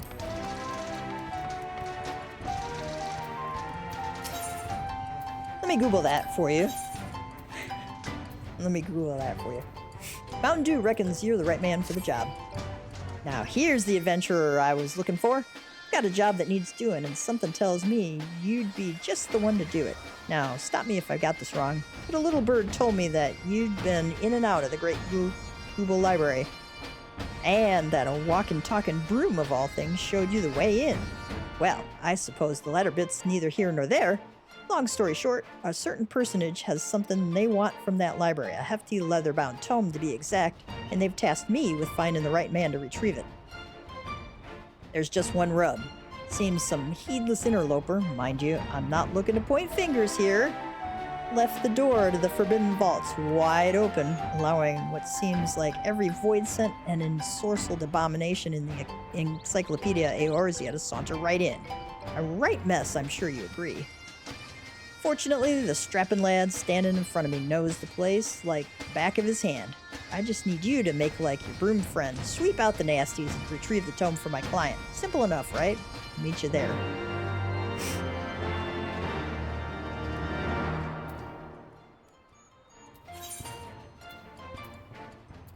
Let's go down and talk to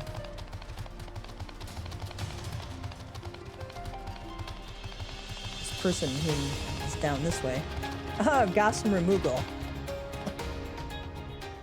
So,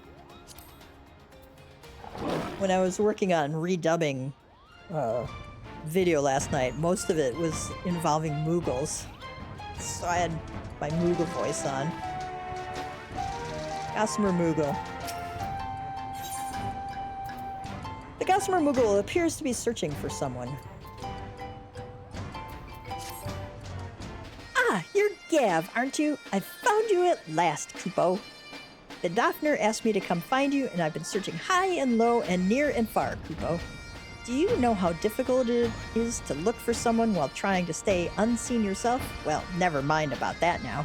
There are more important things to worry about, Kupo.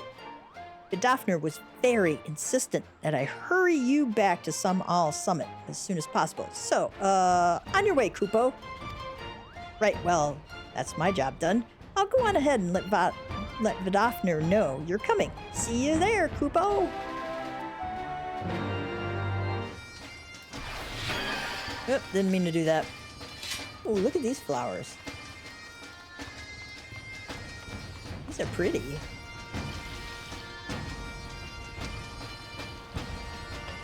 Kind of remind me of poppies. Delphinium. Kind of a mix between tulips and daylilies. Foxglove.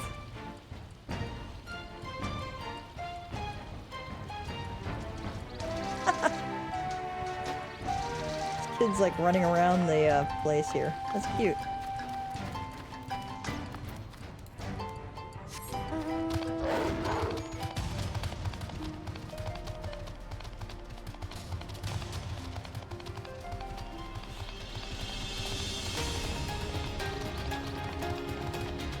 I don't think we've got any more blue quests in here.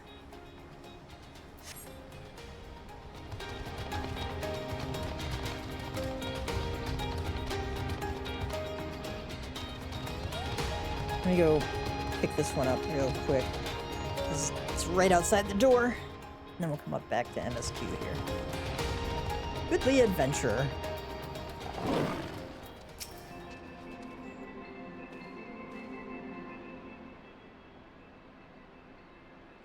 You there, good sir. You look like you enjoy bathing in the blood of your enemies. Have you perchance heard about Stone Sky Sea? You see, as part of an initiative to reduce the number of disputes, the Adventurers Guild has been forced to arbitrate between members who accuse their comrades of not contributing sufficiently to... Let me try again. He who fights with strength of stone unyielding, breathes deep of boundless sky, and embraces serenity of rolling sea. Against him none can stand. Sorry, that's what the Doman fellow told me to say. I don't quite understand it myself, but he seemed to think it was all very clever. Right, so, in essence, we've got these ridiculous contraptions that you attack in whatever manner you deem fit.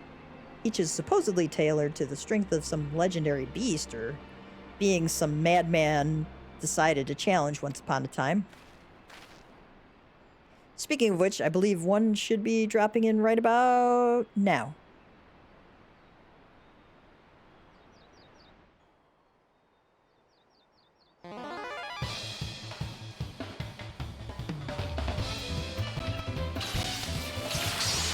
I didn't know we were going to be fighting.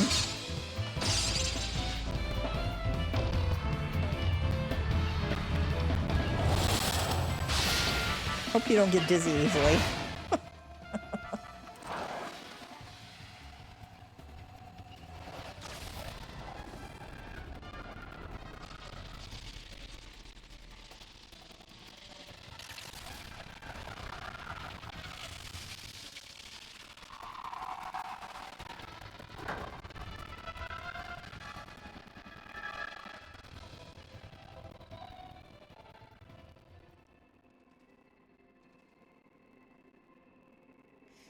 Apparently the first time they dropped one of those was an accident.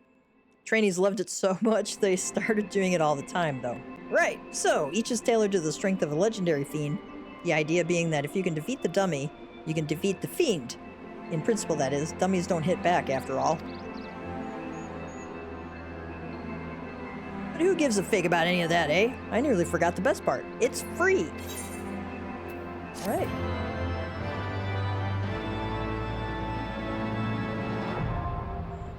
Stone Sky Sea now accessible. You have access to Stone Sky Sea. This training ground can be... Alright, we're back! Alright. My son was out shoveling and somebody came to the door and rang the doorbell and the dog started barking and I had to buy a break anyway, so There you go. Alright.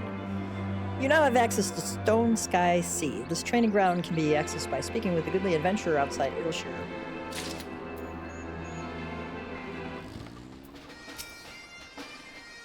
Y'shtola says, "It would seem we are early. Shall we wait?"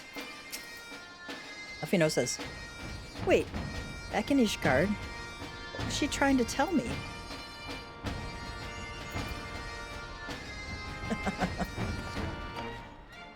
Alfino, gotta love him.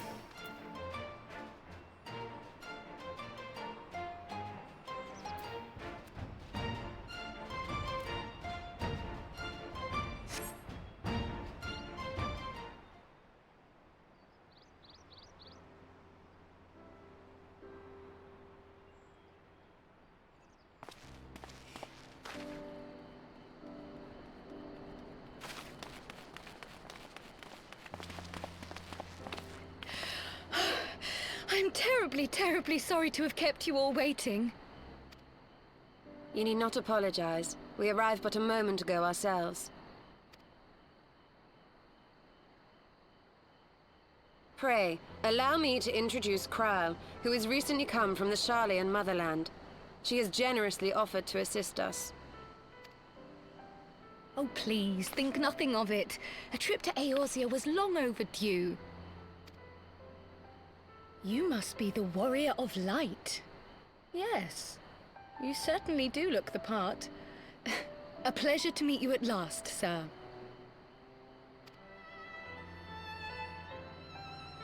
And who is that I spy but young Alphino Levieux himself?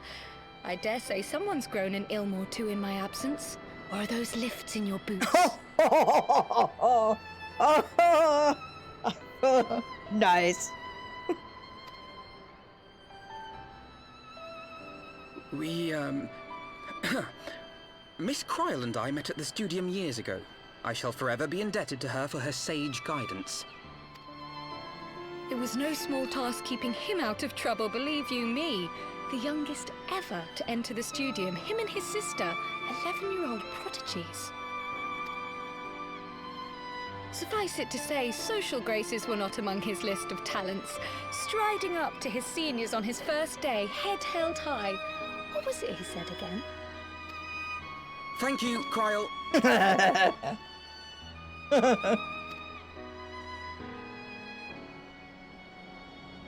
For what? I haven't finished yet. Would you care to attempt a more dexterous deflection? Oh, that evil look on her face. I love it. And the other two. It's like, whoa, Alphino, okay. Let's see what you had to say. Mayhap we should save this delightful conversation for a more fitting occasion, when pressing matters do not demand our undivided attention. A bit much, but better. I can tell you have been putting your skills to use here in Eorzea. Henceforth, I trust you will dazzle me with your eloquence at the first time of asking.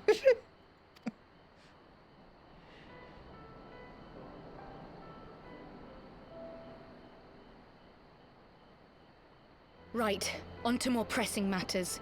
Finding Minfilia and the other missing Scions. I gather you have new information to share with us. A new approach, actually. Tataru recounted the tale of your escape, and it gave me an idea. Simply put, assuming Thancred left some manner of trail when you whisked him away, as is almost always the case with teleportation magics, I am confident I can find and follow it. Then what are you waiting for? The wherewithal to do it. The fact is, my abilities aren't quite up to the task. Not in themselves, anyway. If I had Master Matoya's crystal eye, on the other hand... Then let us all call on her forthwith. I think it best you explain your plan to her in person.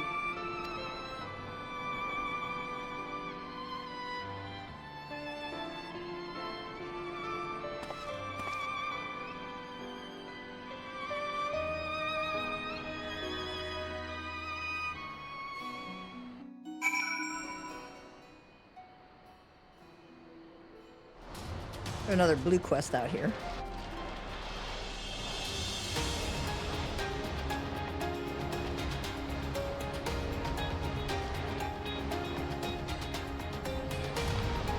Tetchy Treasure Hunter.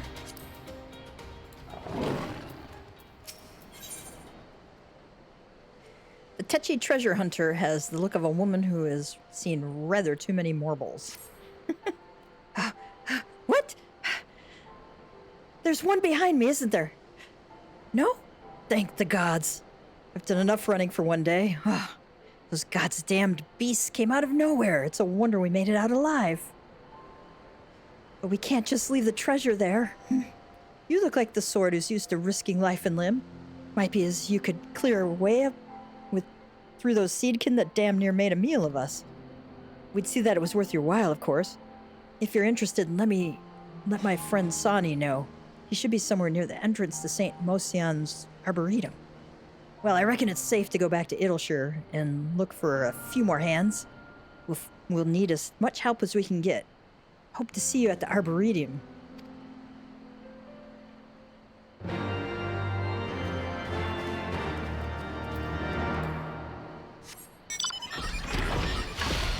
Alright, here's Sani. My god, what an outfit there. You're here to help with the seedkin infest in the Arboretum. Thank the gods, we've got the numbers to venture into there ourselves. Oh, we've not the numbers to venture in there ourselves. They used to research plant life from every corner of the realm here, you know. Of course, with no one to look after it, it's all gotten a bit overgrown. Usually places like this are more trouble than they're worth. But if the parchments we found are anything to go by, there's something in these ruins that could benefit everyone in Idleshire for generations to come. A proper priceless treasure. And it goes without saying that a site as old as this is sure to be stuffed with all sorts of precious relics, which you'd be welcome to keep if you help beat a path for us. We'll follow behind you once it's safe and see if we can't find what we're looking for.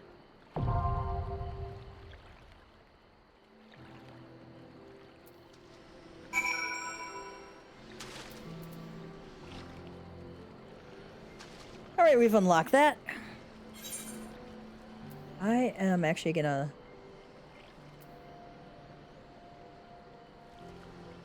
We're gonna do a giant circle because we need to go down to the Kubel Library, across the way to pick up Disarmed. Get a bit of flying ahead of us. Alright, here's Backrix. Independent Tinker. Yeah, I don't need anything needing repair. I think I got the summoning stone, but always make sure.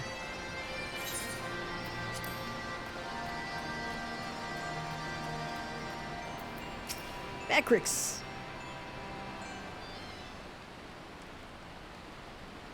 Backrix is keeper of knowings and data. What does Uplander wish to learn about? Ah, Uplander comes in search of Cid, yes?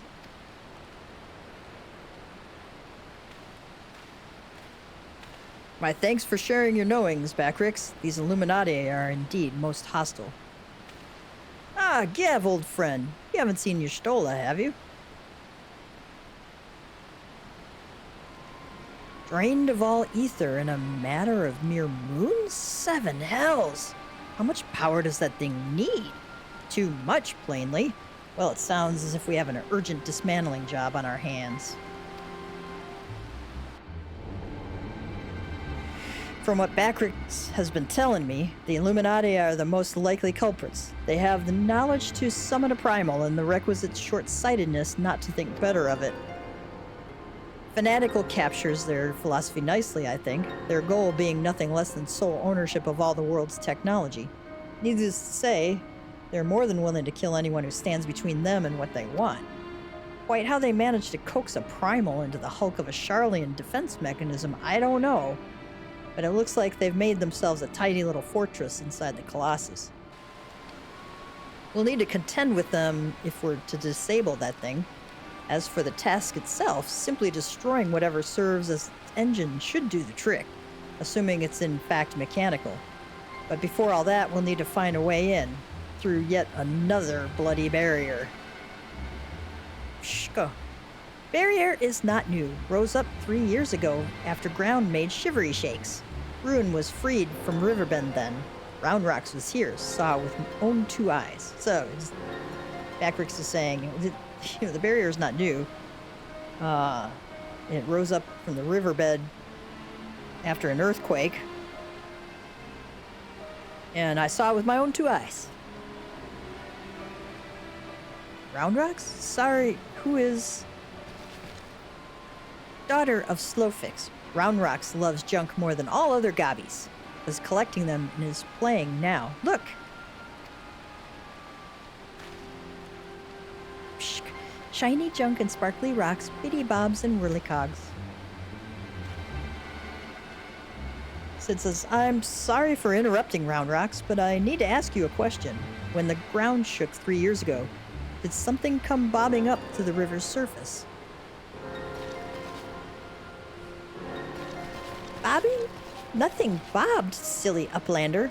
Ground made shivery shakes when Giant of Whirlycogs stood, and then magic walls came up too. So nothing bobbed up. The earth quaked, and that giant machine stood up, and then the magic walls came up as well. Sid says, so it wasn't the tremor that freed the Colossus. It was the Colossus which caused the tremor. And you're absolutely certain you saw it rise from the waters, young one?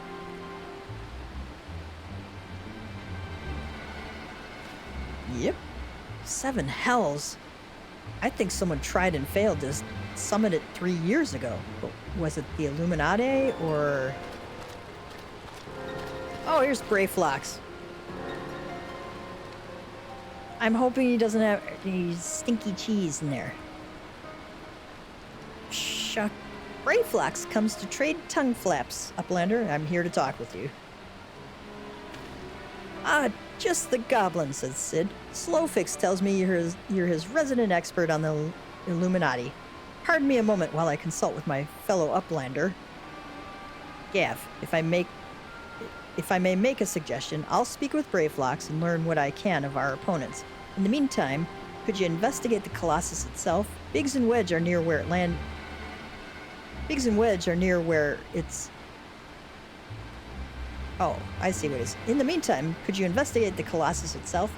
Biggs and Wedge are near where its hand landed on the shore of the Thaliac. Join them.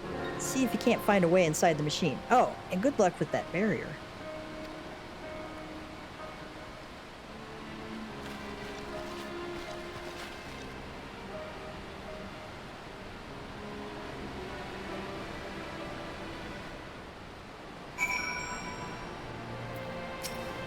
Backrix says, Backrix makes record of Uplander's lip flaps.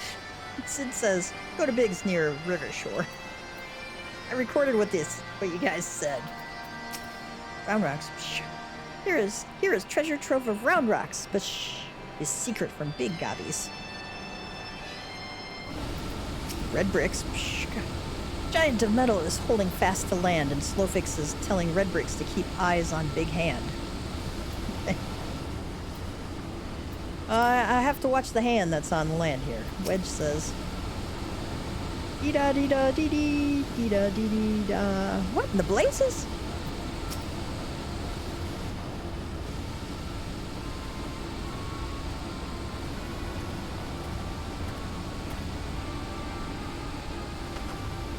Gav, come to see the Colossus, eh? The chief has us looking for a way in. Of course, there's a bleeding barrier around the thing. Aye, another one.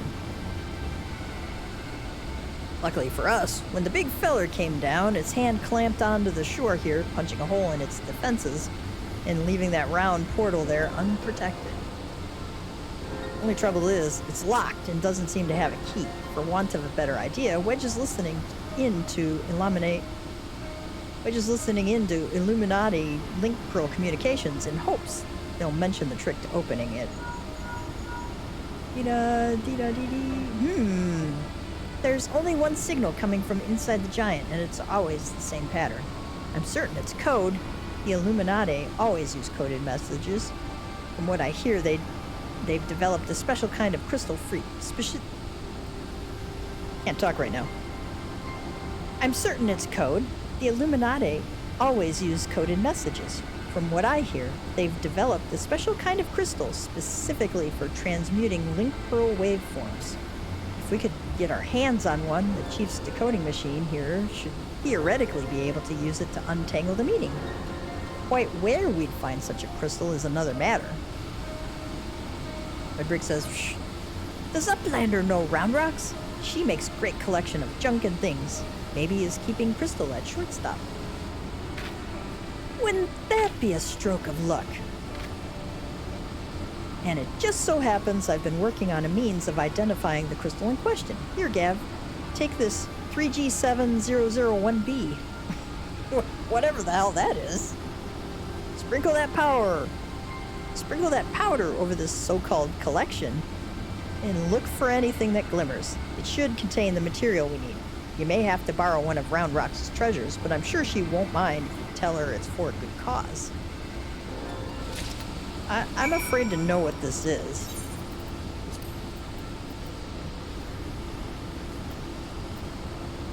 "3G7001B, a hodgepodge mixture of seemingly random items from Wedge's workspace. The engineer claims it can be used to detect the presence of certain crystals within solid matter.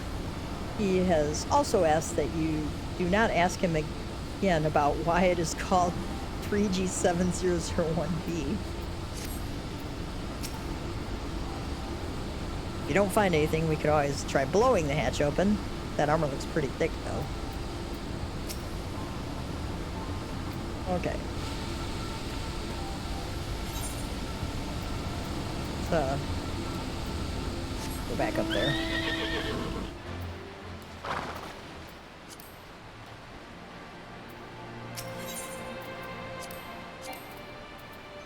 Really? I'm not in range. I'm standing right here.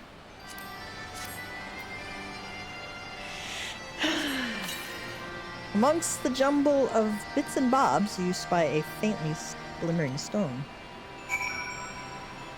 Glowstone.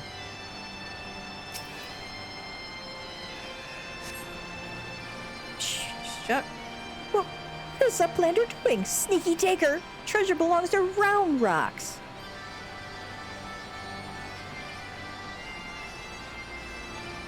Uplander needs it? For Giant of Whirlicogs? But glowstone is most favoritist treasure of Round Rocks. Alright, but Uplander must promise to bring it back, or Round Rocks is getting very angry. Yep, we promised to bring it back. Be careful with glowstone of Round Rocks. Oh, Gev, no burns, I see. No reason. Tell me, did the 3G7001B reveal anything?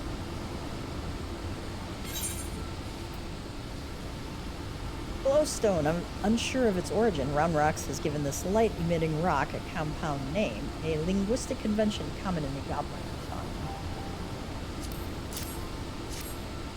Thank you. And you have my word that I'll give this back to Round Rocks when I've finished with it. Now, let's take a listen to what the Illuminati are really saying.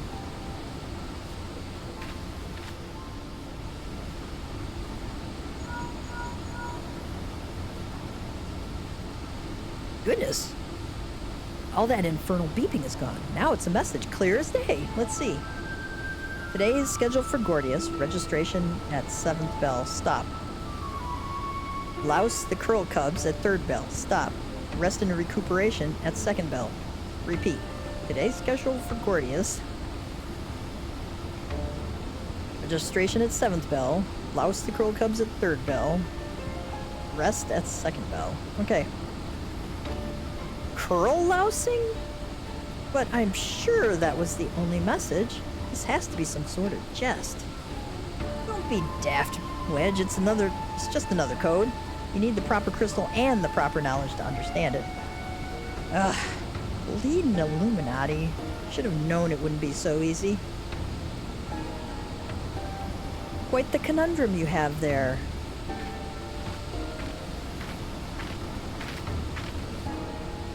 But it's your lucky day. I'll crack the code, assuming we can come to a little arrangement.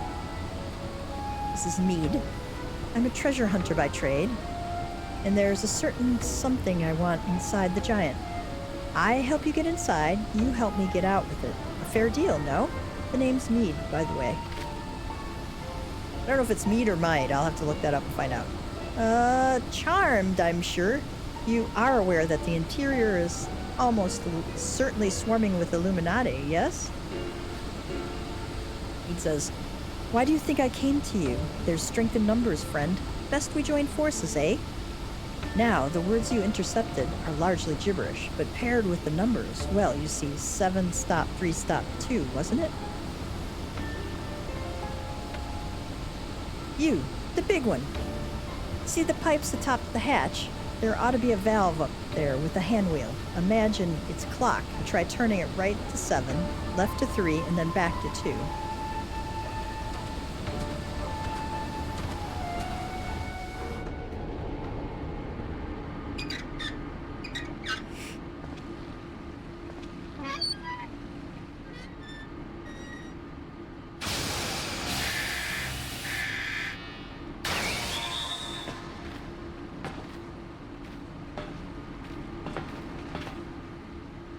Aha! We did it! We did it!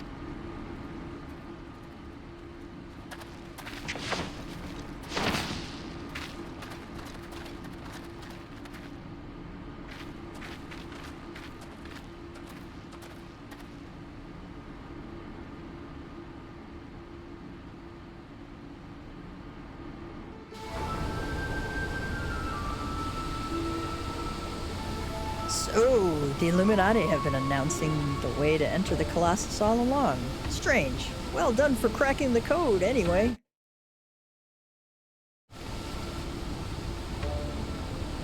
I had less success, sadly. I'm afraid Brayflox knows little more than we do about the Illuminati's plan, or the Primal. Come, things aren't as bad as all that. We've found a way inside the machine. We'll just have to learn about it as we go. It's only a massive mammoth after all. Stopping it should be as simple as destroying its core. If we send in a suitably intrepid team of surveyors, I don't see why we can't trace the machine's power back to the source via the struts and piping. And I know just the man to lead the party. What say you, Gav? You can count on me. And what of me, pray tell? I opened the way for this grand expedition of yours. Surely that's earned me a place in your little band to hunt for my treasure. It says, you did as you promised, and you may do as you will now, but only so long as your treasure hunt doesn't endanger the mission. I'd join you if I could, but there's something I need to see to first. I'll leave Biggs and Wedge here in case of emergencies. Good luck, my friend.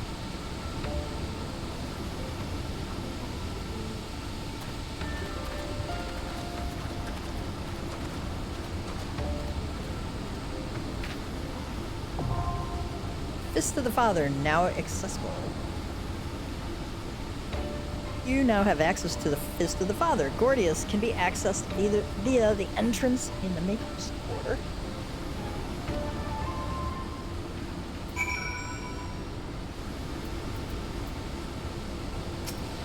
It says, you needn't worry unduly about me. Once I have what I'm searching for, I'll leave. Simple as that. Which says, I keep checking Illuminati communications. If there's any change, you'll be the first to know. Biggs says, if there's anything we can do to help, you need but ask. Circle down to Great Google Library. Unlock that. Gives us more options. I'm going to talk to Master Matoya here, and then if we get to the Sea of Clouds, I may unlock that just so I can have a little more variety in my alliance raids besides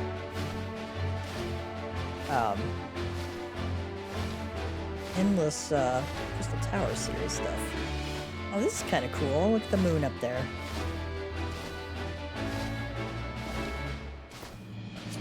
It's a nice view.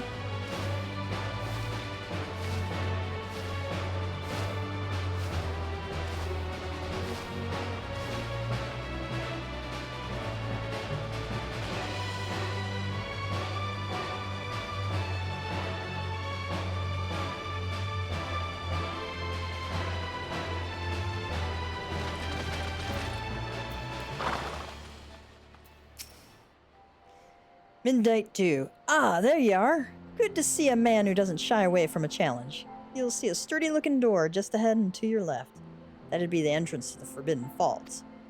This is as far as I can take you. It's in my contract, you see. Anyhow, my client and I are both counting on you to retrieve that tome. Watch your back in there and try to keep it down. It is a library, after all. Oh, let's battle quietly.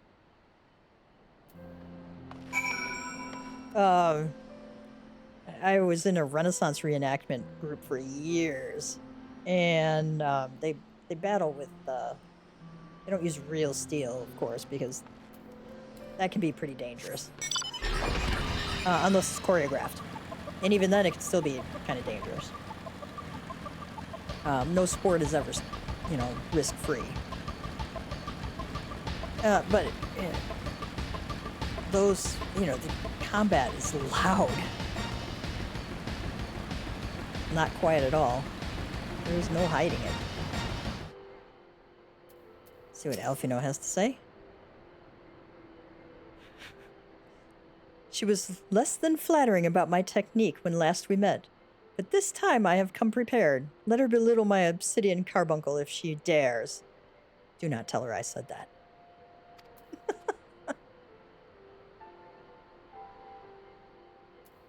Y'shtola says, the crystal eye is one of Master Matoya's most cherished relics.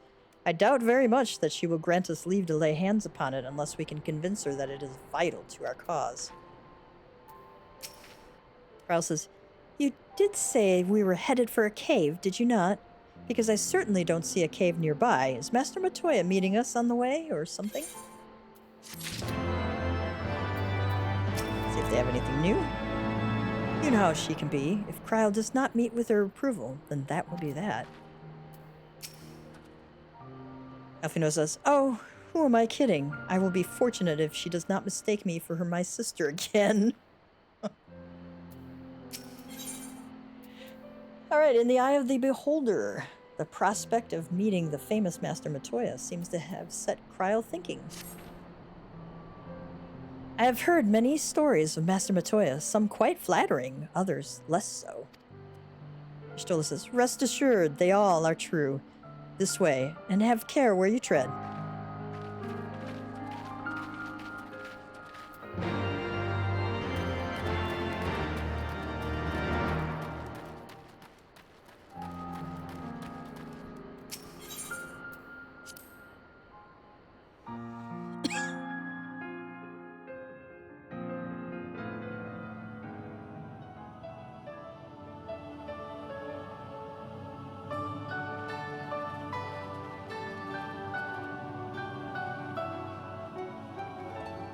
Oh, is that trouble I smell? Or did you forget to wipe your boots on the way in? Forgive us, Master Matoya. We will be sure to wipe them on the way out. And may I say how glad I am that age has not yet deprived you of your senses. Oh! Ever so quick-witted, aren't we? To the detriment of your manners. Well, out with it then. What do you want? Pray, allow me to introduce myself, Master Matoya. I am Krau, of the students of Baldessian. I hope you will excuse our unannounced visit. Baldessian, you say? Ah, yes. The old coot set up shop on the Isle of Val, didn't he? Regrettably, our order's headquarters and the isle itself were obliterated by a magic of immense power. I have the blessing of light to thank for my own preservation. Krau, you too possess the echo. Well, yes, of course I do. Our order is devoted to uncovering the mysteries of Hydaelyn and interpreting her will, particularly through the study of her gift to us. It was in the course of these studies that I met and subsequently befriended Minfilia. She and I have rather a lot in common.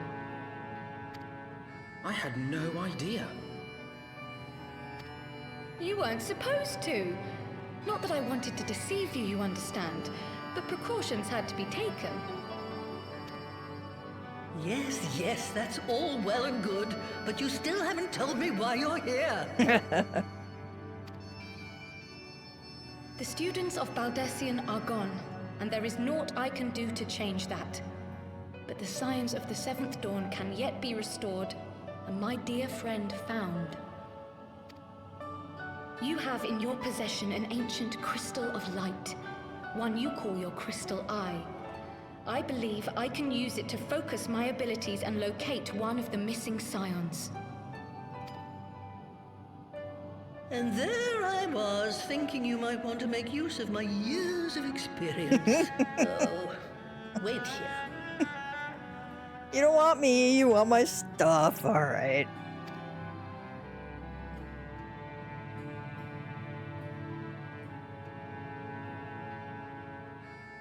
Long did I ponder the nature of this crystal and its familiar radiance, but never did I suspect it was a crystal of light. On the cusp of an umbral calamity, souls blessed with the power of the Echo invariably appear. To aid these, her chosen warriors, Hydaelyn bequeaths to each a slither of her strength in the form of a crystal of light. But as her strength wanes, so too does the potency of her gifts. This crystal, born of an earlier era, is infused with a power far greater than those of this age. You could travel the length and breadth of the land and not find a crystal even a fraction as pure. Its value is beyond measure, as are the risks inherent in its use. No two manifestations of the Echo are alike. I, for example, can converse with beings of every shape and size, excepting beasts, contrary to what others would have you believe. Language has nothing to do with it, of course. Rather, I am sensitive to the whispers of the soul. Their intent, their very essence even, the traces of which serve to guide the elementals to Y'shtola. Far-fetched though it may sound, I believe that with your crystal eye, I may be able to pick up where they left off and follow the remaining trail to Thancred. That is, if I have your permission.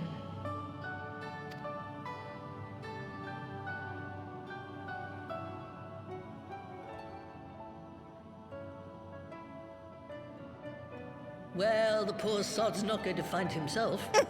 So, as long as you don't drop it or take it out of my sight, you may do with it what you will. Thank you, Master Matoya.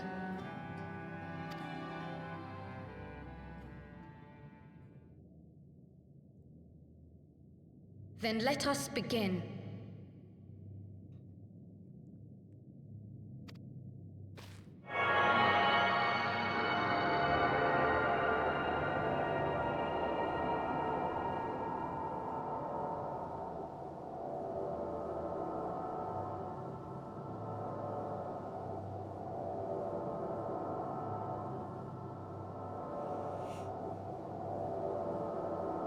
From the Black Shroud, the trail continues to the north and west, towards a mountain, the foot of Som Al.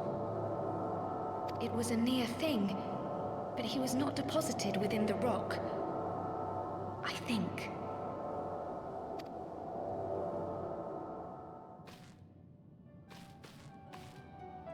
The hunters of Tailfeather know those lands well.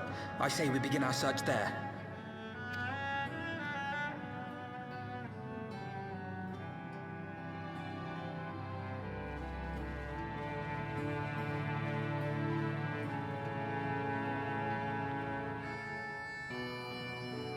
I mean, we don't even have time to have tea with her, for goodness sake.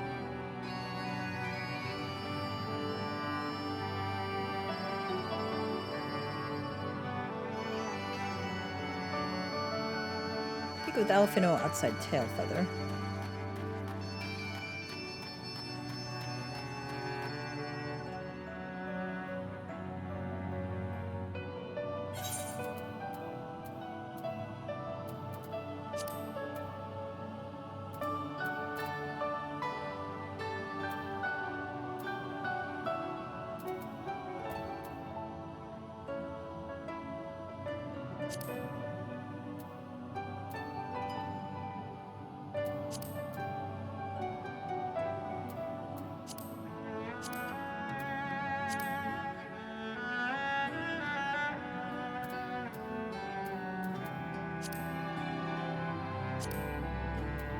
Sky Pirates, that's what I want to do.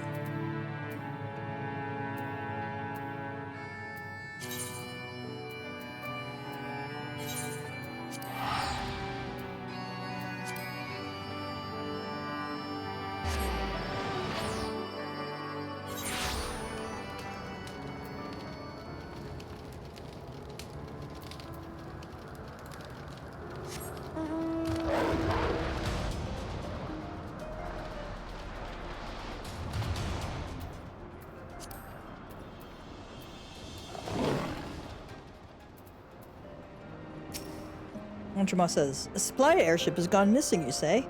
Well, that would certainly explain why our provisions are so late in arriving. I did, in fact, spy a vessel charting an erratic course northwards a short while ago, but as it seemed disinclined to make port here, I paid it little mind.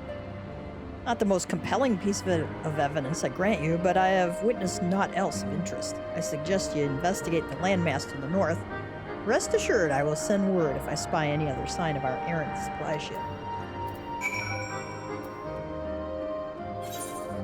Alright, I'm gonna pick up Never Reap here.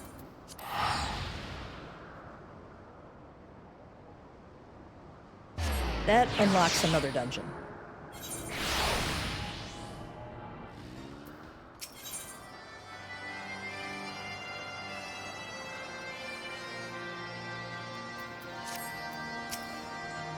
That Sonu Vanu's quest unlocks the Allied Society or Beast Tribe quest.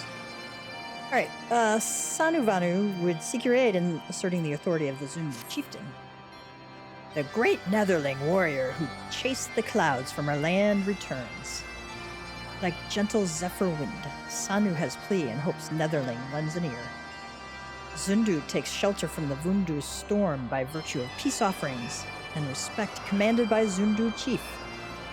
Now, though the rains threaten to fall again, the symbol of chief's power is the great mask he wears, a mask that grows old and worn. A chief who wears shabby mask is a chief who commands as much respect as a summer's day drizzle.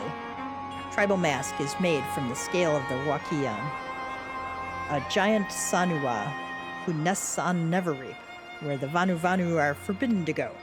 The wicked Vundu seek to hoard power and influence for themselves. They seize control of Neverreap and forbid poor Zundu from entry. But they cannot keep out the great Netherling who tamed the white. Go to Neverreap, Netherling, and snatch the scale of the Wakian from the Vundu's evil clutches. Tonu Vanu will be your guide. He awaits you outside the village. Pray, go swiftly, Netherling, and chase away the coming storm.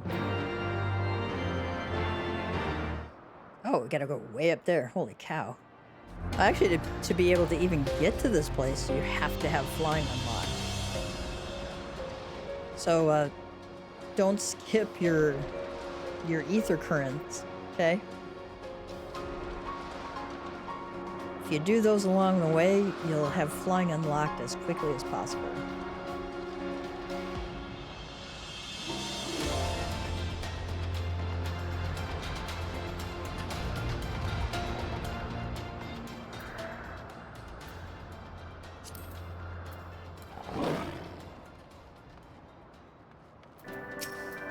Tunuvanu says, Tonuvanu waits for Netherling warrior, and Netherling warrior comes.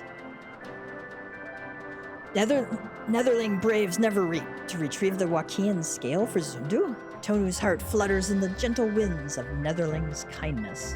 Neverreap is sacred land to the Vanu Vanu, but Vundu come with their wicked ways and transform Neverreap into a tempest of terrors. Watch your tail feathers, Netherling.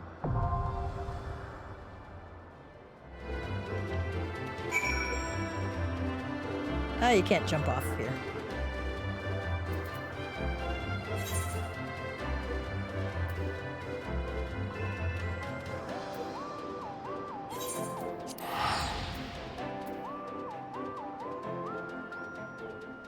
think we might be unlocking some more trials with that one quest that I picked up.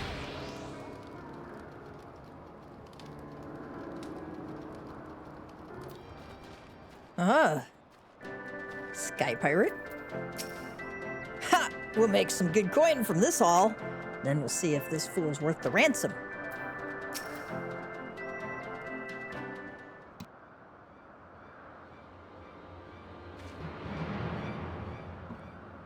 Aid! Aid, I say! These villains mean to plunder my cargo. What have we got here, then? Think you're some sort of hero, do you?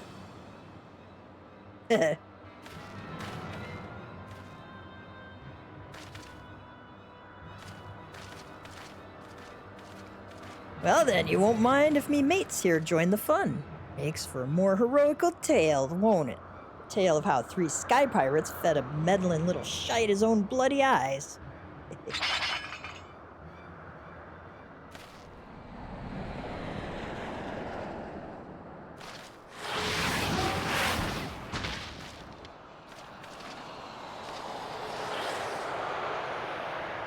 What the? Oh, gods, I know that ship. It's coming in for another strafing run. Or not.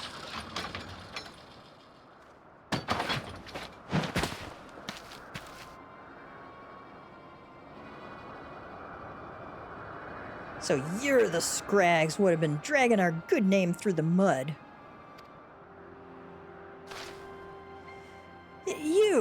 You're red-billed Leofard. We ain't done naught to you or yours. What do you want with us?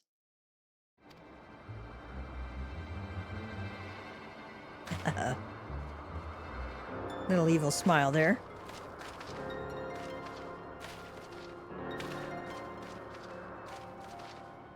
I think I made me position pretty clear.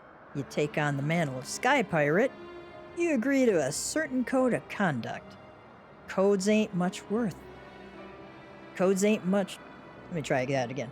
I think I made my position pretty clear. You take on the mantle of Sky Pirate, you agree to a certain code of conduct. And codes ain't worth much if folk go around breaking them. Frankly, lads, you're making us look bad, and we can't have that. No hard feelings, though, eh?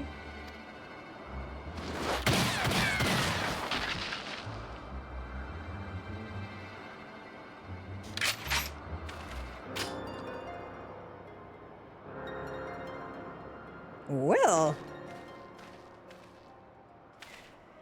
Helmsman says, "Oh, thank you, Mr. Leofard, thank you. I'm certain my master will wish to repay you. If your employer does business in Ishgard, he likely knows a merchant or two what trades with me associates. Tell him to say it's for Leofard, and any reward should reach me soon enough."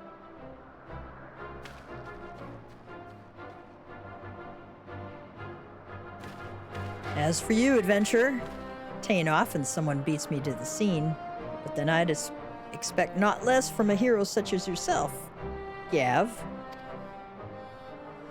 That is who you are, ain't it? I don't know too many other folk with one of them marvelous mana cutters the Ironworks dreamed up. Well then, seems you've saved me the trouble of tracking you down. I'd been hoping to have a word with you, you see.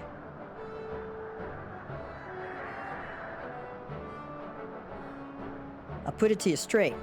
I need someone to help out with a little venture I have in mind. Someone used to taking a few risks.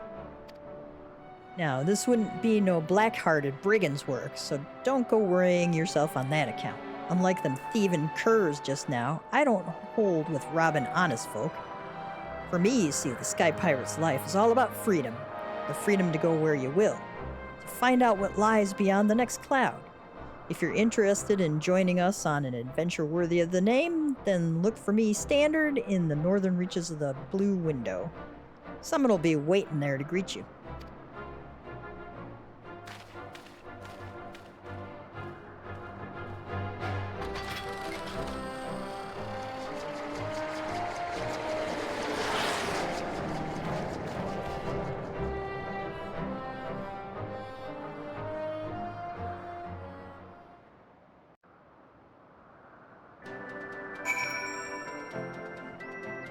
Let's go on up there.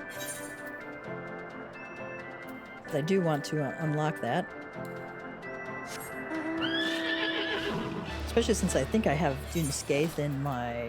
Yeah, I have that in my Wondrous Tales, so I will get a sticker for doing it. Alright, here's Stasia. That's far enough, stranger. If you value your life, tell me true. Did you stumble across this marker by chance? Or are you here by invitation? Am I here by invitation? Yes. And that would make you the hero the captain said to watch out for. Well met. My name is Stasia. Leofard would call me his right-hand woman, but I feel more like his bloody nursemaid, God's truth be told. Anyway, my thanks to you for coming to hear him out. If you'd follow me, I'll take you to the Red Bill's nest.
I come to you in person and still you refuse my offer? Arrogant fool.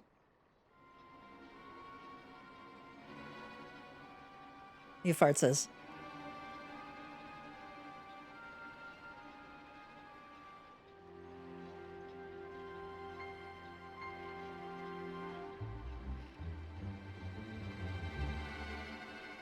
Leofard says, on the subject of arrogance, Rodney. Leofard says, on the subject of arrogance, Rodnia, I bow to your superior knowledge. That's all the bowing you'll get from me.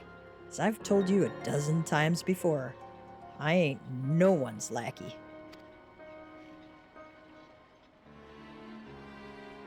Rodnia says, but my dear Leofard, how else do you propose to survive an expedition into the ghost ship? I would fear for my life with naught but your feeble crewmates at my back. Leofard says, well, I'd fear for me life with your mangy crew at my back on account of them being murderous, untrustworthy bastards to a man. The face she makes.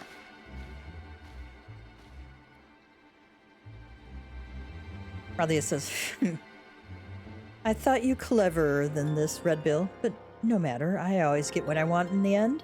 'Tis merely a question of method.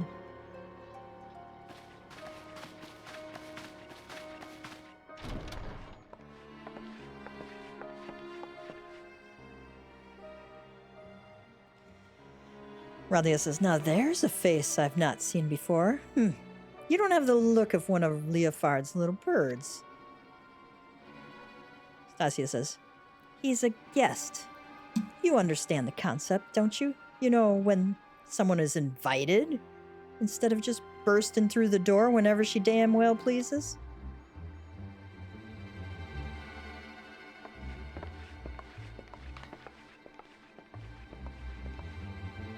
That was Radnia, captain of the Talons. She knows Leofard's the best sky pirate alive, and the fact he won't join her sticks in her craw.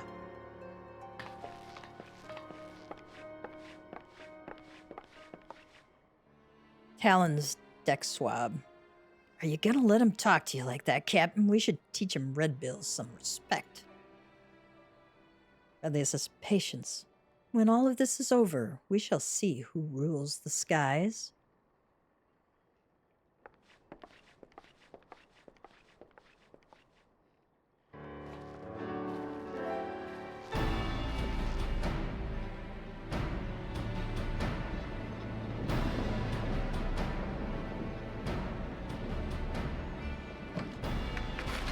Leafard says, "Ho there, hero! I promised you high adventure, and high adventure you shall have.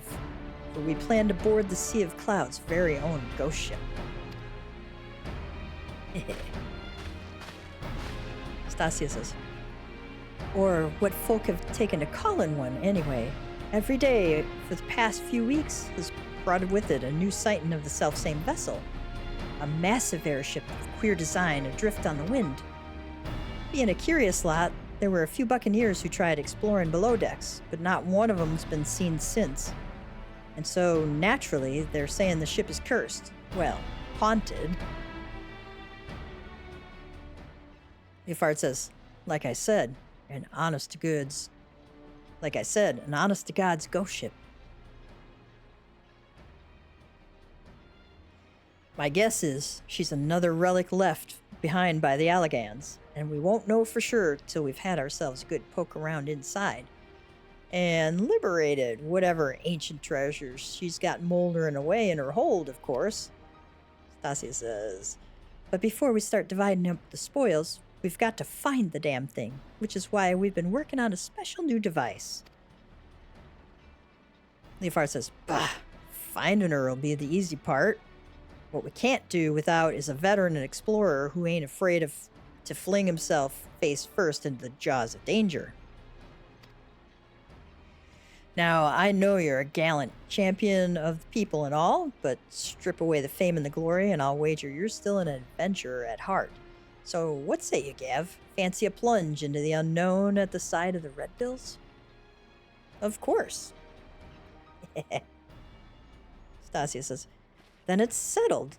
Let's pay a visit to our crewmate, Utada. She's been working on a way to track the vessel."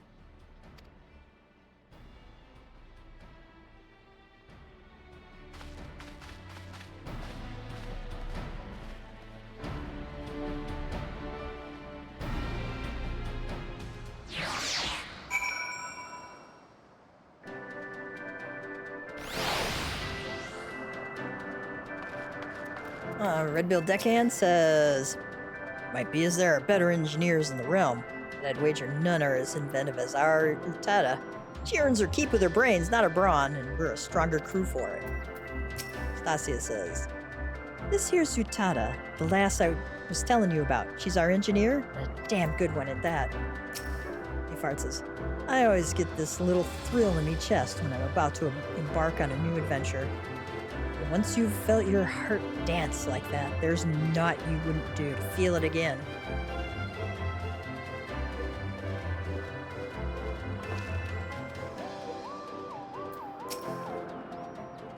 "Greetings. The name's Utada. I suppose you'd call me the Red Bill's chief of engineering, smithing, carpentry, magitech. If it's part of an airship, I can fix it. Just don't expect to see me waving a cutlass and swinging over the rails. If there's fighting to be done, well, that's what we have you for."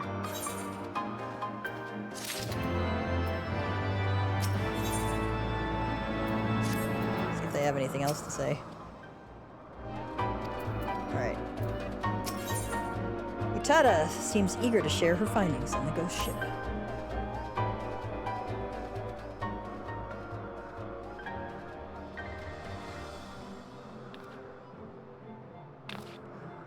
"Well met, ladies and gentlemen." Oh, let's try this again. Utada says, "Well met, ladies and gentle pirates. Now that we appear to have our hero, I'm happy to report that we've overcome the last obstacle to boarding the ghost ship." Leafard says, "Meaning your project is proceeding as planned."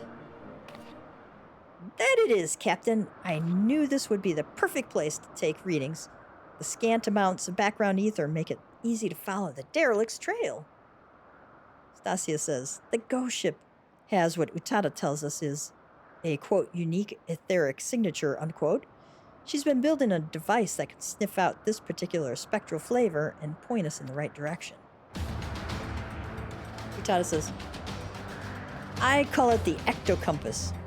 It's allowed me to collect some solid data on the vessel's movements and plot a reliable intercept course. No groping blindly through the clouds for us." Stasia, "All the ships are loaded and ready to fly. Just say the word, Captain." Leafard, "Utada, You'd best stay here out of harm's way. Keep an eye on them ether trails, eh? Tada says, aye, Captain. Grab an armload of treasure for me. He fired. Now, we've got no way of knowing what's waiting for us on that cursed hull, Gav, so you'd best bring along a few mates, what you know you can trust. Don't hurt to be too careful, seeing as how you'll be going in first and all. I did tell you you'd be going in first, didn't I? Well, you will. The rest of us will be guarding the rear, just in case Radley and her brood decide to stick their beaks in where they ain't wanted. Don't worry, she'll not get past us, so you can concentrate on carving a path into the ship's belly. An honest-to-goods ghost ship. Ho ho ho! This is gonna be an adventure and a half.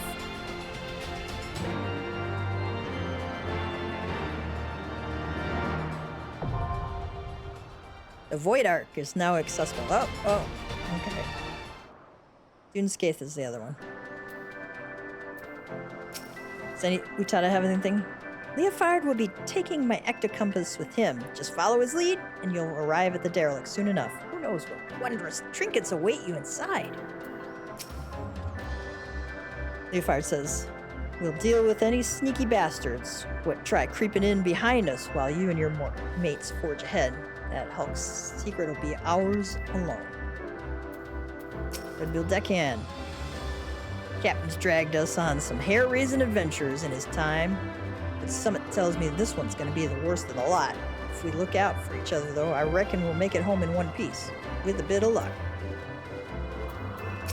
Stasia says, I'll be on hand to see that our curious captain don't get us all killed meddling with some ancient artifact or other, meaning you'll be free to concentrate on not getting killed by whatever's waiting below decks. Can't say fairer than that, eh?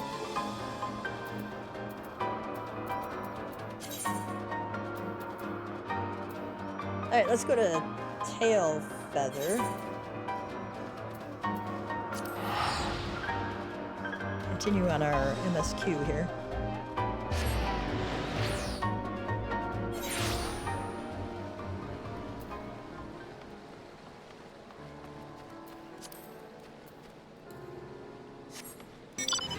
There they are. Right outside the door. Stola says, Thancred may be a capable warrior, but he was wounded when last I saw him. If any beasts were nearby when he emerged from the life stream, he would have been hard-pressed to repel them. Ryle says, we had forests like these on the Isle of Al. My grandfather and I used to go for walks together when I could prize him away from his work. It was the least I could do for him, considering everything he has done for me, taking me in when I was an orphan, raising me as his own, giving me a name. You didn't think my parents named me Cryle Baldessian, did you? Alfino says, were I to find myself in an unfamiliar wilderness, my first instinct would be to seek out signs of civilization. Stola says, ordinarily, perhaps, but in his wounded state, he may not have wanted to risk contact with strangers of unknown allegiance.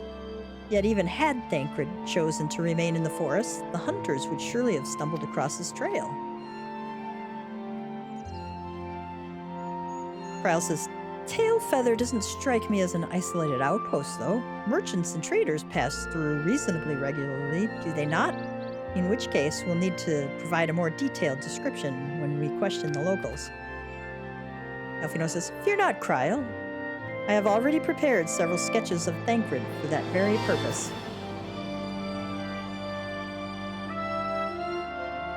Stola says, This is impressive. You drew him from memory? A skill I acquired some years ago for reasons I no longer remember. I propose we split into two pairs. Y'shtola and I will inquire at the outlying encampments, while Gav and Cryle question the residents of Tailfeather. Afterwards, we shall regroup near Loth Ast Vath and share our findings. Assuming there are no objections, let us be about it.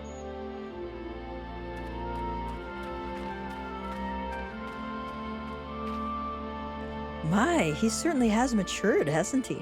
Hard to imagine he was once a boy who practiced drawing for hours to impress young ladies. Anyway, we had best get started. Find me when you've finished making your rounds. And,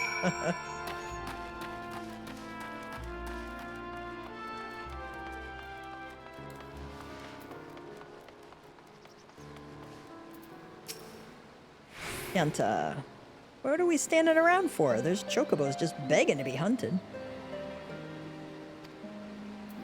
Stupard. Searching for a friend of yours? Let's have a look then. Alfino's sketch. A surprisingly accurate depiction of the missing Thancred, suggesting that Alfino may have mistaken his life's calling.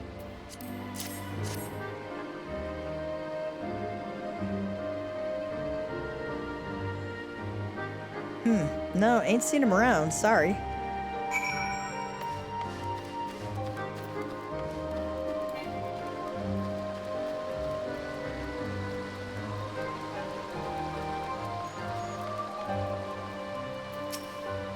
don't think I have anything to mend.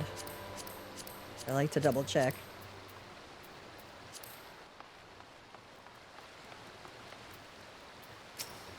Process. Pray excuse me, but have you seen this man before?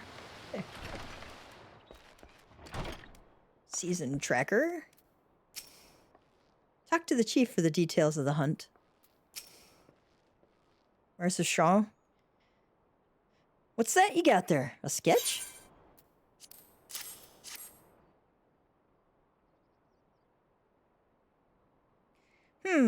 Can't say I know the face. You say he's something of a warrior.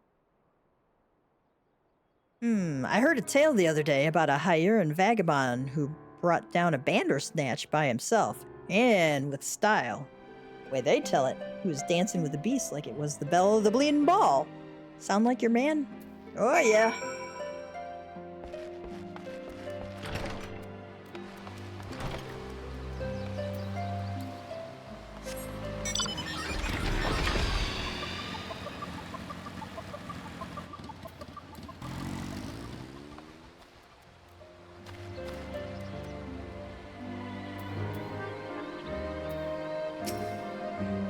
Hijinks, man. We're not exactly rare, you know. Could you be more specific?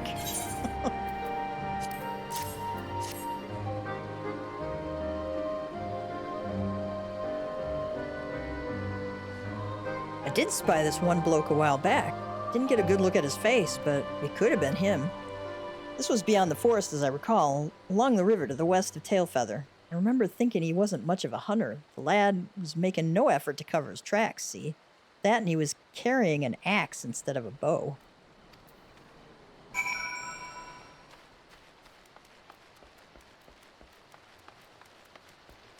Alright, speak with Kryl. It's a little chocobo hatchling running around here. Cute.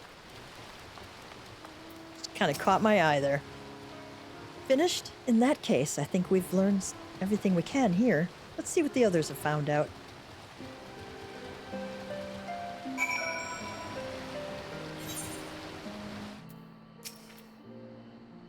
Kryl says, we were to meet here, were we not?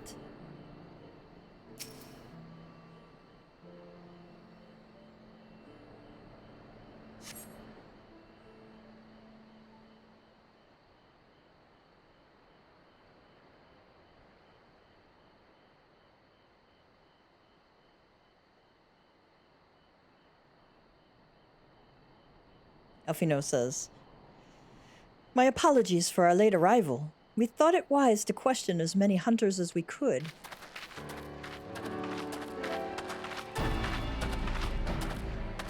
Stoll says, many have made camp in inaccessible locations, ideal for hunting game, not so receiving visitors.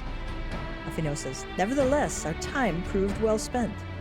There have been countless sightings of an exceptionally capable Hijinks hunter with whom no one is familiar.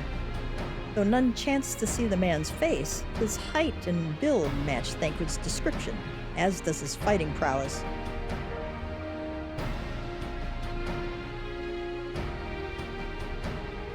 So you have heard the same tales. Be that as it may, we yet want for conclusive proof. Krile says, mayhap this is unrelated, but I heard a curious tale regarding a Vath trader. He came to Tailfeather in search of garments fit for, quote, a man of refinement, which seemed a rather curious description for one of his kind. Stola says, you are implying that Thancred sent a Vath to market in his stead? Why would he not go himself? Elfino says, well, if you recall, you yourself emerged from the life stream as naked as your name day. It is a scene I shall never forget. Stola says, is it now? Well, I was pleased to see you. I mean, it was a simple statement of fact. It stands to reason that Thancred found himself in the same predicament. Krile says, in any case, if he had dealings with the Vath, they should be able to tell us, no? Elfino says, quite right, Krile, quite right.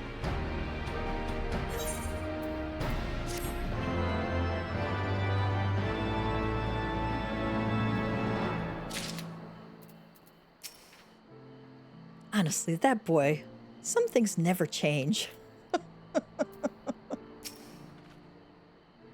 Given that Elfino seems to recall the details of my return so vividly, I would rather he did not draw me from memory, talented or not.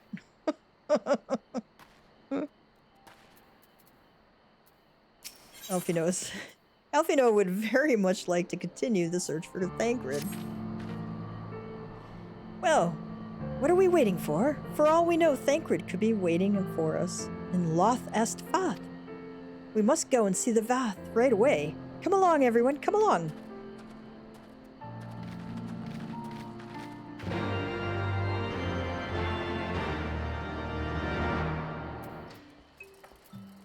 Vast storyteller.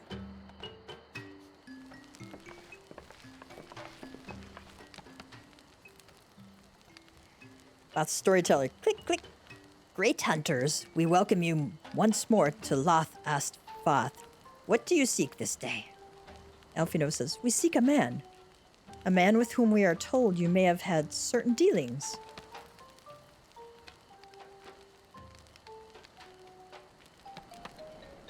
How curious. The hunters tire of godly sport and pursue mortal prey? No, he is not prey, but a friend long missing. Click. Good. He is a friend to the Vath as well, one with whom we have traded many times. Truly, and you are quite certain it was this man? There is no doubt, click. The fleshling clothed in skins came to us from Sam Al. Lost and weak, he offered meat and hides in trade, and in exchange, we tended his wounds. He brought us much flesh, so skilled a hunter he was, much flesh. When he asked for garments, we were glad to provide them. And where is he now? Click. Gone to Loth Est Nath, not long ago, when he heard the One Mind had summoned our god once more. Stola says, Ravana is returned. Elfino said, Vidofnir did say that the Nath had grown as before, but what could Thancred hope to accomplish by himself? Honored Elder, we thank you for your help. Would that we could repay this kindness ere we depart, but we must hasten to our comrade's side. Oh, great hunters, lest the Nath claim him as a sacrifice, Cliplet.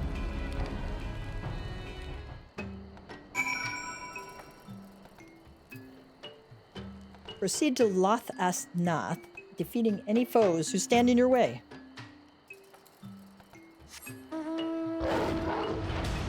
Oh, we gotta rescue Thancred, man. I missed him this entire expansion. I'm gonna summon my chocobo.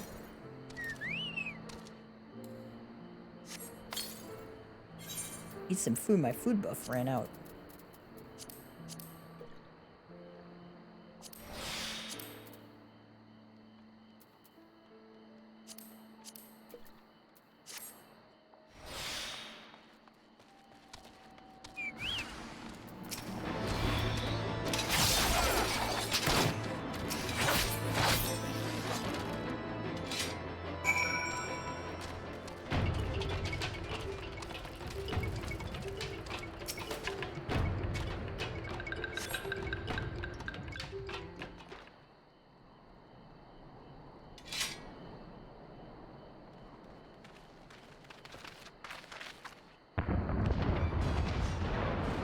Uh-oh. Who else could be? Thancred. It could be Thancred. We must hurry.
They're both having echo memories.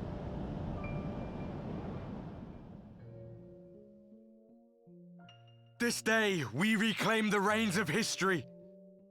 This day, we rid ourselves of the Scions forever! Fools playing at heroes, all of you. Is this how you believe you can save your world? We can and we will, Ascian. You shall see. Or perhaps you will not!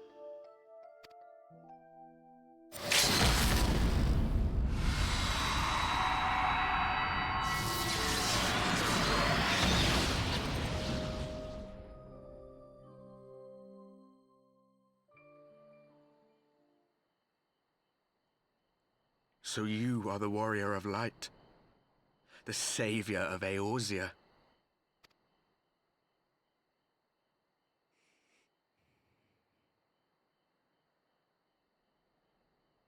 It's a wonder you didn't come sooner, what with the primal and all. Lost a step, have we? Have care. The ether moves strangely around him. It would seem we share a common enemy. Mayhap you would tell us who you are.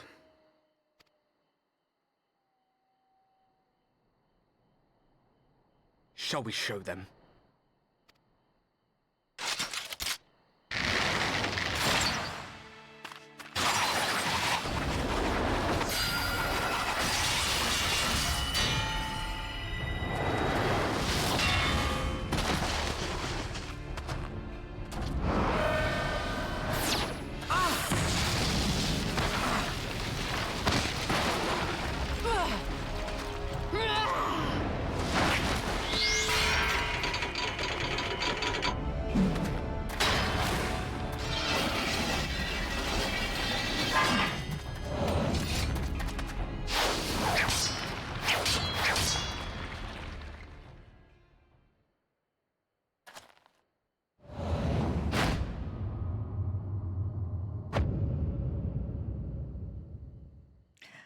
Thancred.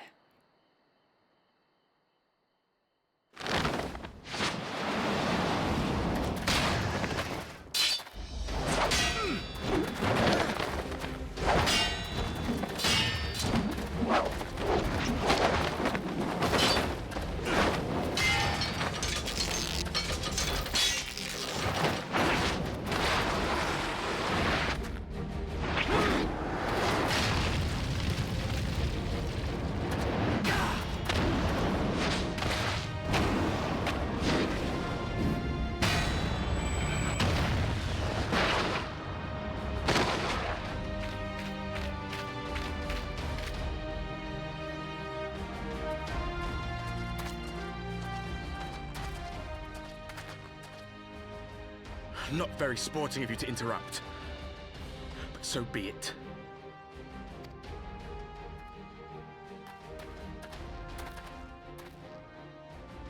Mark well our faces, warrior of light. For we are the warriors of darkness. Walkers of a different path. And we shall meet again. Ooh.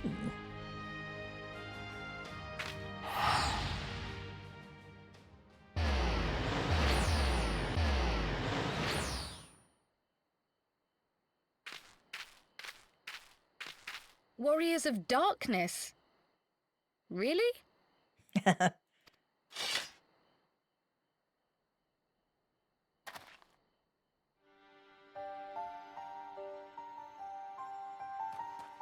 He's back, he's back. Thancred, are you all right?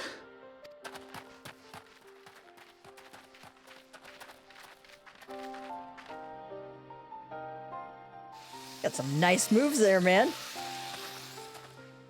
Pleasantries can wait. I'd rather not be here when the Nath arrive. Agreed?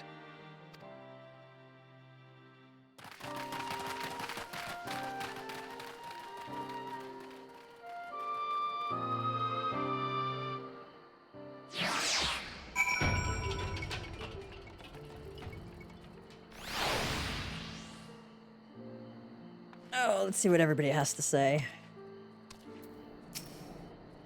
Prowl says, the vision caught me unawares and I was unprepared for their attack, but I could hear the colony chattering all around us. They were so loud. So unbearably loud. Avino says, do you need to sit down? I have water if it will help. Stola says, we should be safe here. Our pursuers are not like to stray so far from the colony. Thancred's back. Suffice it to say, our reunion was not at all as I pictured it. Waiting until the last instant to join the fray. 'Tis plain you have not lost your appetite for the dramatic. My appetite for the dramatic? Have you forgotten the circumstances of our parting? The heroic last stand, the tunnel filling with light, and then... Had I known you intended to use forbidden magics to deliver me to some god's forsaken wilderness, I would have thanked you in advance. Thancred.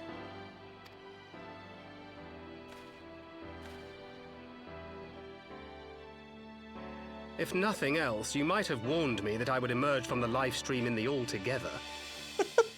So she's gotta have the nutkin there. Nice. Eventually, I managed to fashion knives from some obsidian I found, and set about hunting for meat and hides.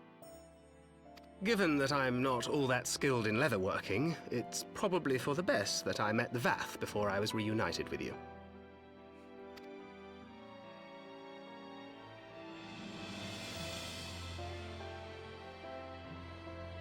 So you were the fleshling clothed in skins of whom the storyteller spoke? A description which fit me as ill as the skins themselves. Happily, I was able to trade with the Vath for garments better becoming a man of refinement. From them, I learned of Ravana, and of the great warrior who had once laid him low.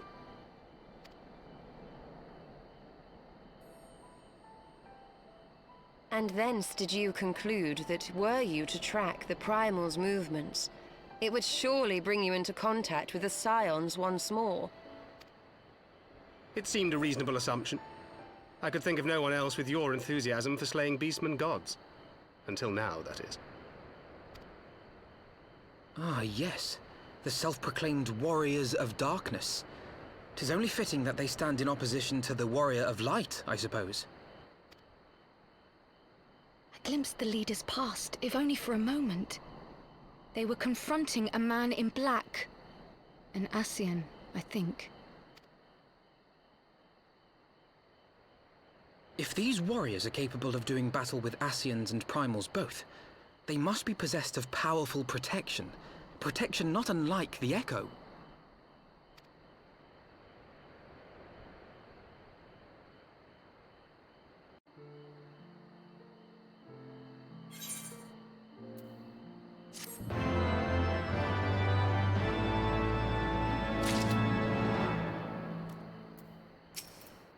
Tancred says, I know what you're thinking, but really, you needn't worry. It will only lend credence to my tales of heroism. Besides, battle scars are to maidens what loose morals are to gentlemen. A definite bonus. Nice, Tancred, nice. Y'shtola says, "'Twould seem the mystery of the axe-wielding hire has been laid to rest. I should have known better than to think Tancred would ever stoop to using such an inelegant weapon, but then how was I to know that there was not one vagabond wandering the Chocobo Forest, but two?" Prowl says, "He knew us. He knew you. Did he walk in your... Did he... Let me try that again. He knew us. He knew you. Did he walk in our memories as we walked in his? Yeah, pretty much." Dreams of the lost. Alfino is lost in thought, doubtless ruminating on the implications of your encounter with the Warriors of Darkness.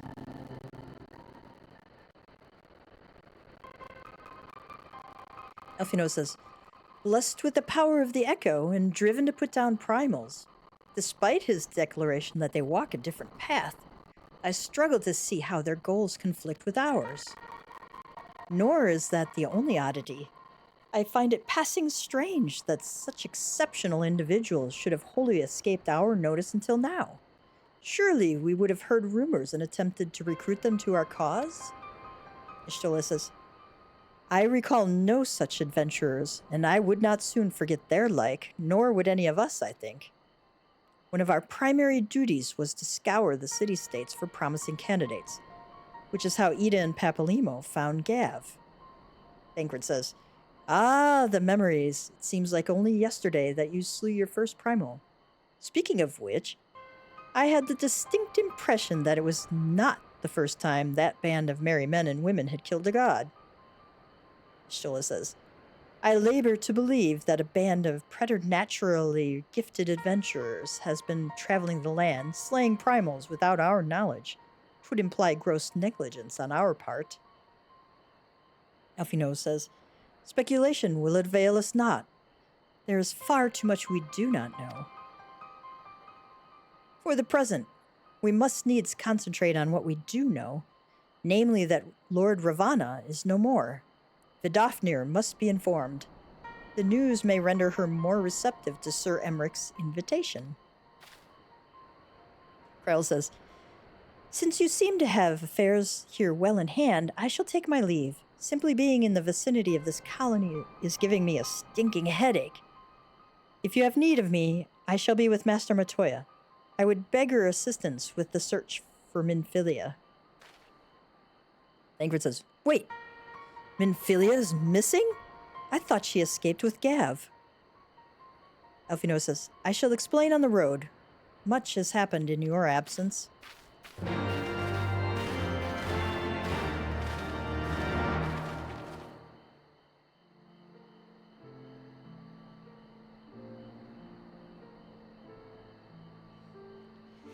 All right, now let's speak with Vidofnir, since we're right here and they so nicely gave us a port.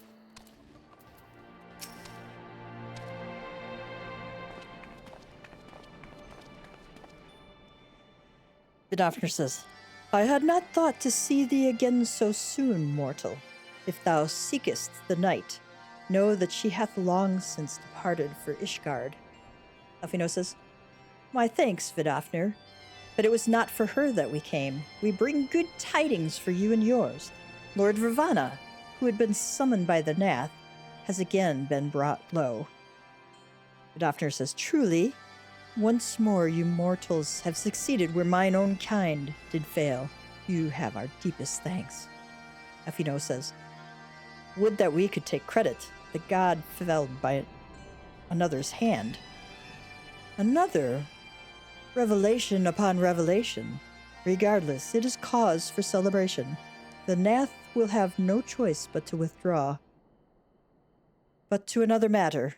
I have tidings for thee as well."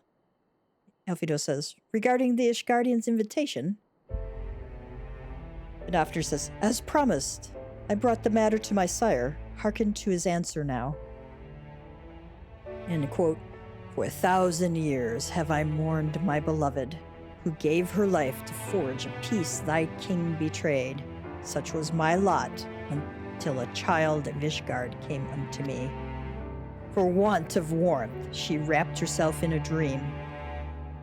Yet the world will remember her deeds. For truth she fought, for justice she sinned, for redemption she sacrificed and became as light. To follow one's heart, to have faith in one's convictions, be it for weal or be it for woe. Such is the folly and the glory of man and of dragon." Dofnir says, "He hath entrusted the choice to us, and we have made it. We will keep faith with you who walk in the light." Elfino says, "Then you accept Sir Emmerich's invitation?" Vidofnir says, "Let it be known that I, Vidofnir, shall journey unto Ishgard on behalf of my people." Elfino says, "We are honored to receive your answer and will convey your words to our allies without delay."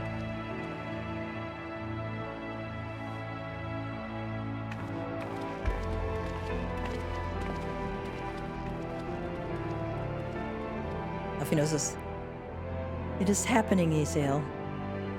Would that you were here to see it."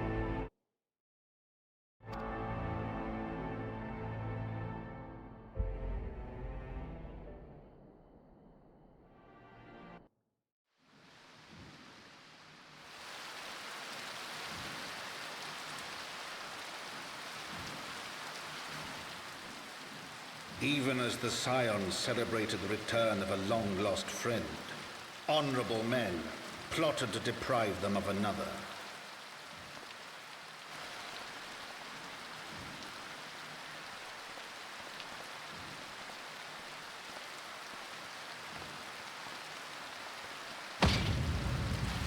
Honorable men, to whom Sir Emmerich was no hero, but a scheming patricide.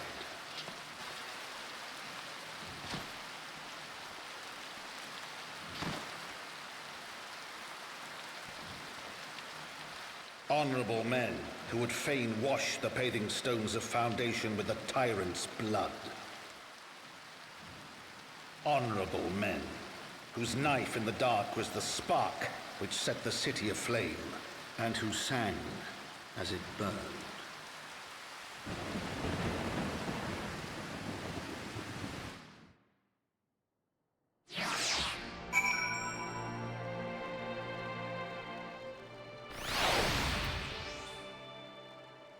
On that note, we're going to call it for today here for the live stream. We'll have to wait to find out what happens to Sir Emmerich. All right, let's do our cat joke. What did the aliens say to the cat? "Take me to your litter." Litter. All right, cats and kittens. I hope you have a great one. If you're enjoying this all, like, subscribe, ring the bell for the notifications. You know what to do, when to do it. And we will hopefully see you next Wednesday for the live stream. And I'll keep putting out some videos. I have some coming up shortly. 2 of them, in fact. One with dubbing and one without. So that should be uploaded today. And we'll see you next time. Find out what happens to Sir Emmerich, and welcome Thancred back to the Scions. So glad to see him again. He's a cutie. All right, cats, kittens, you have a great night. Mama Cat Gamer signing out.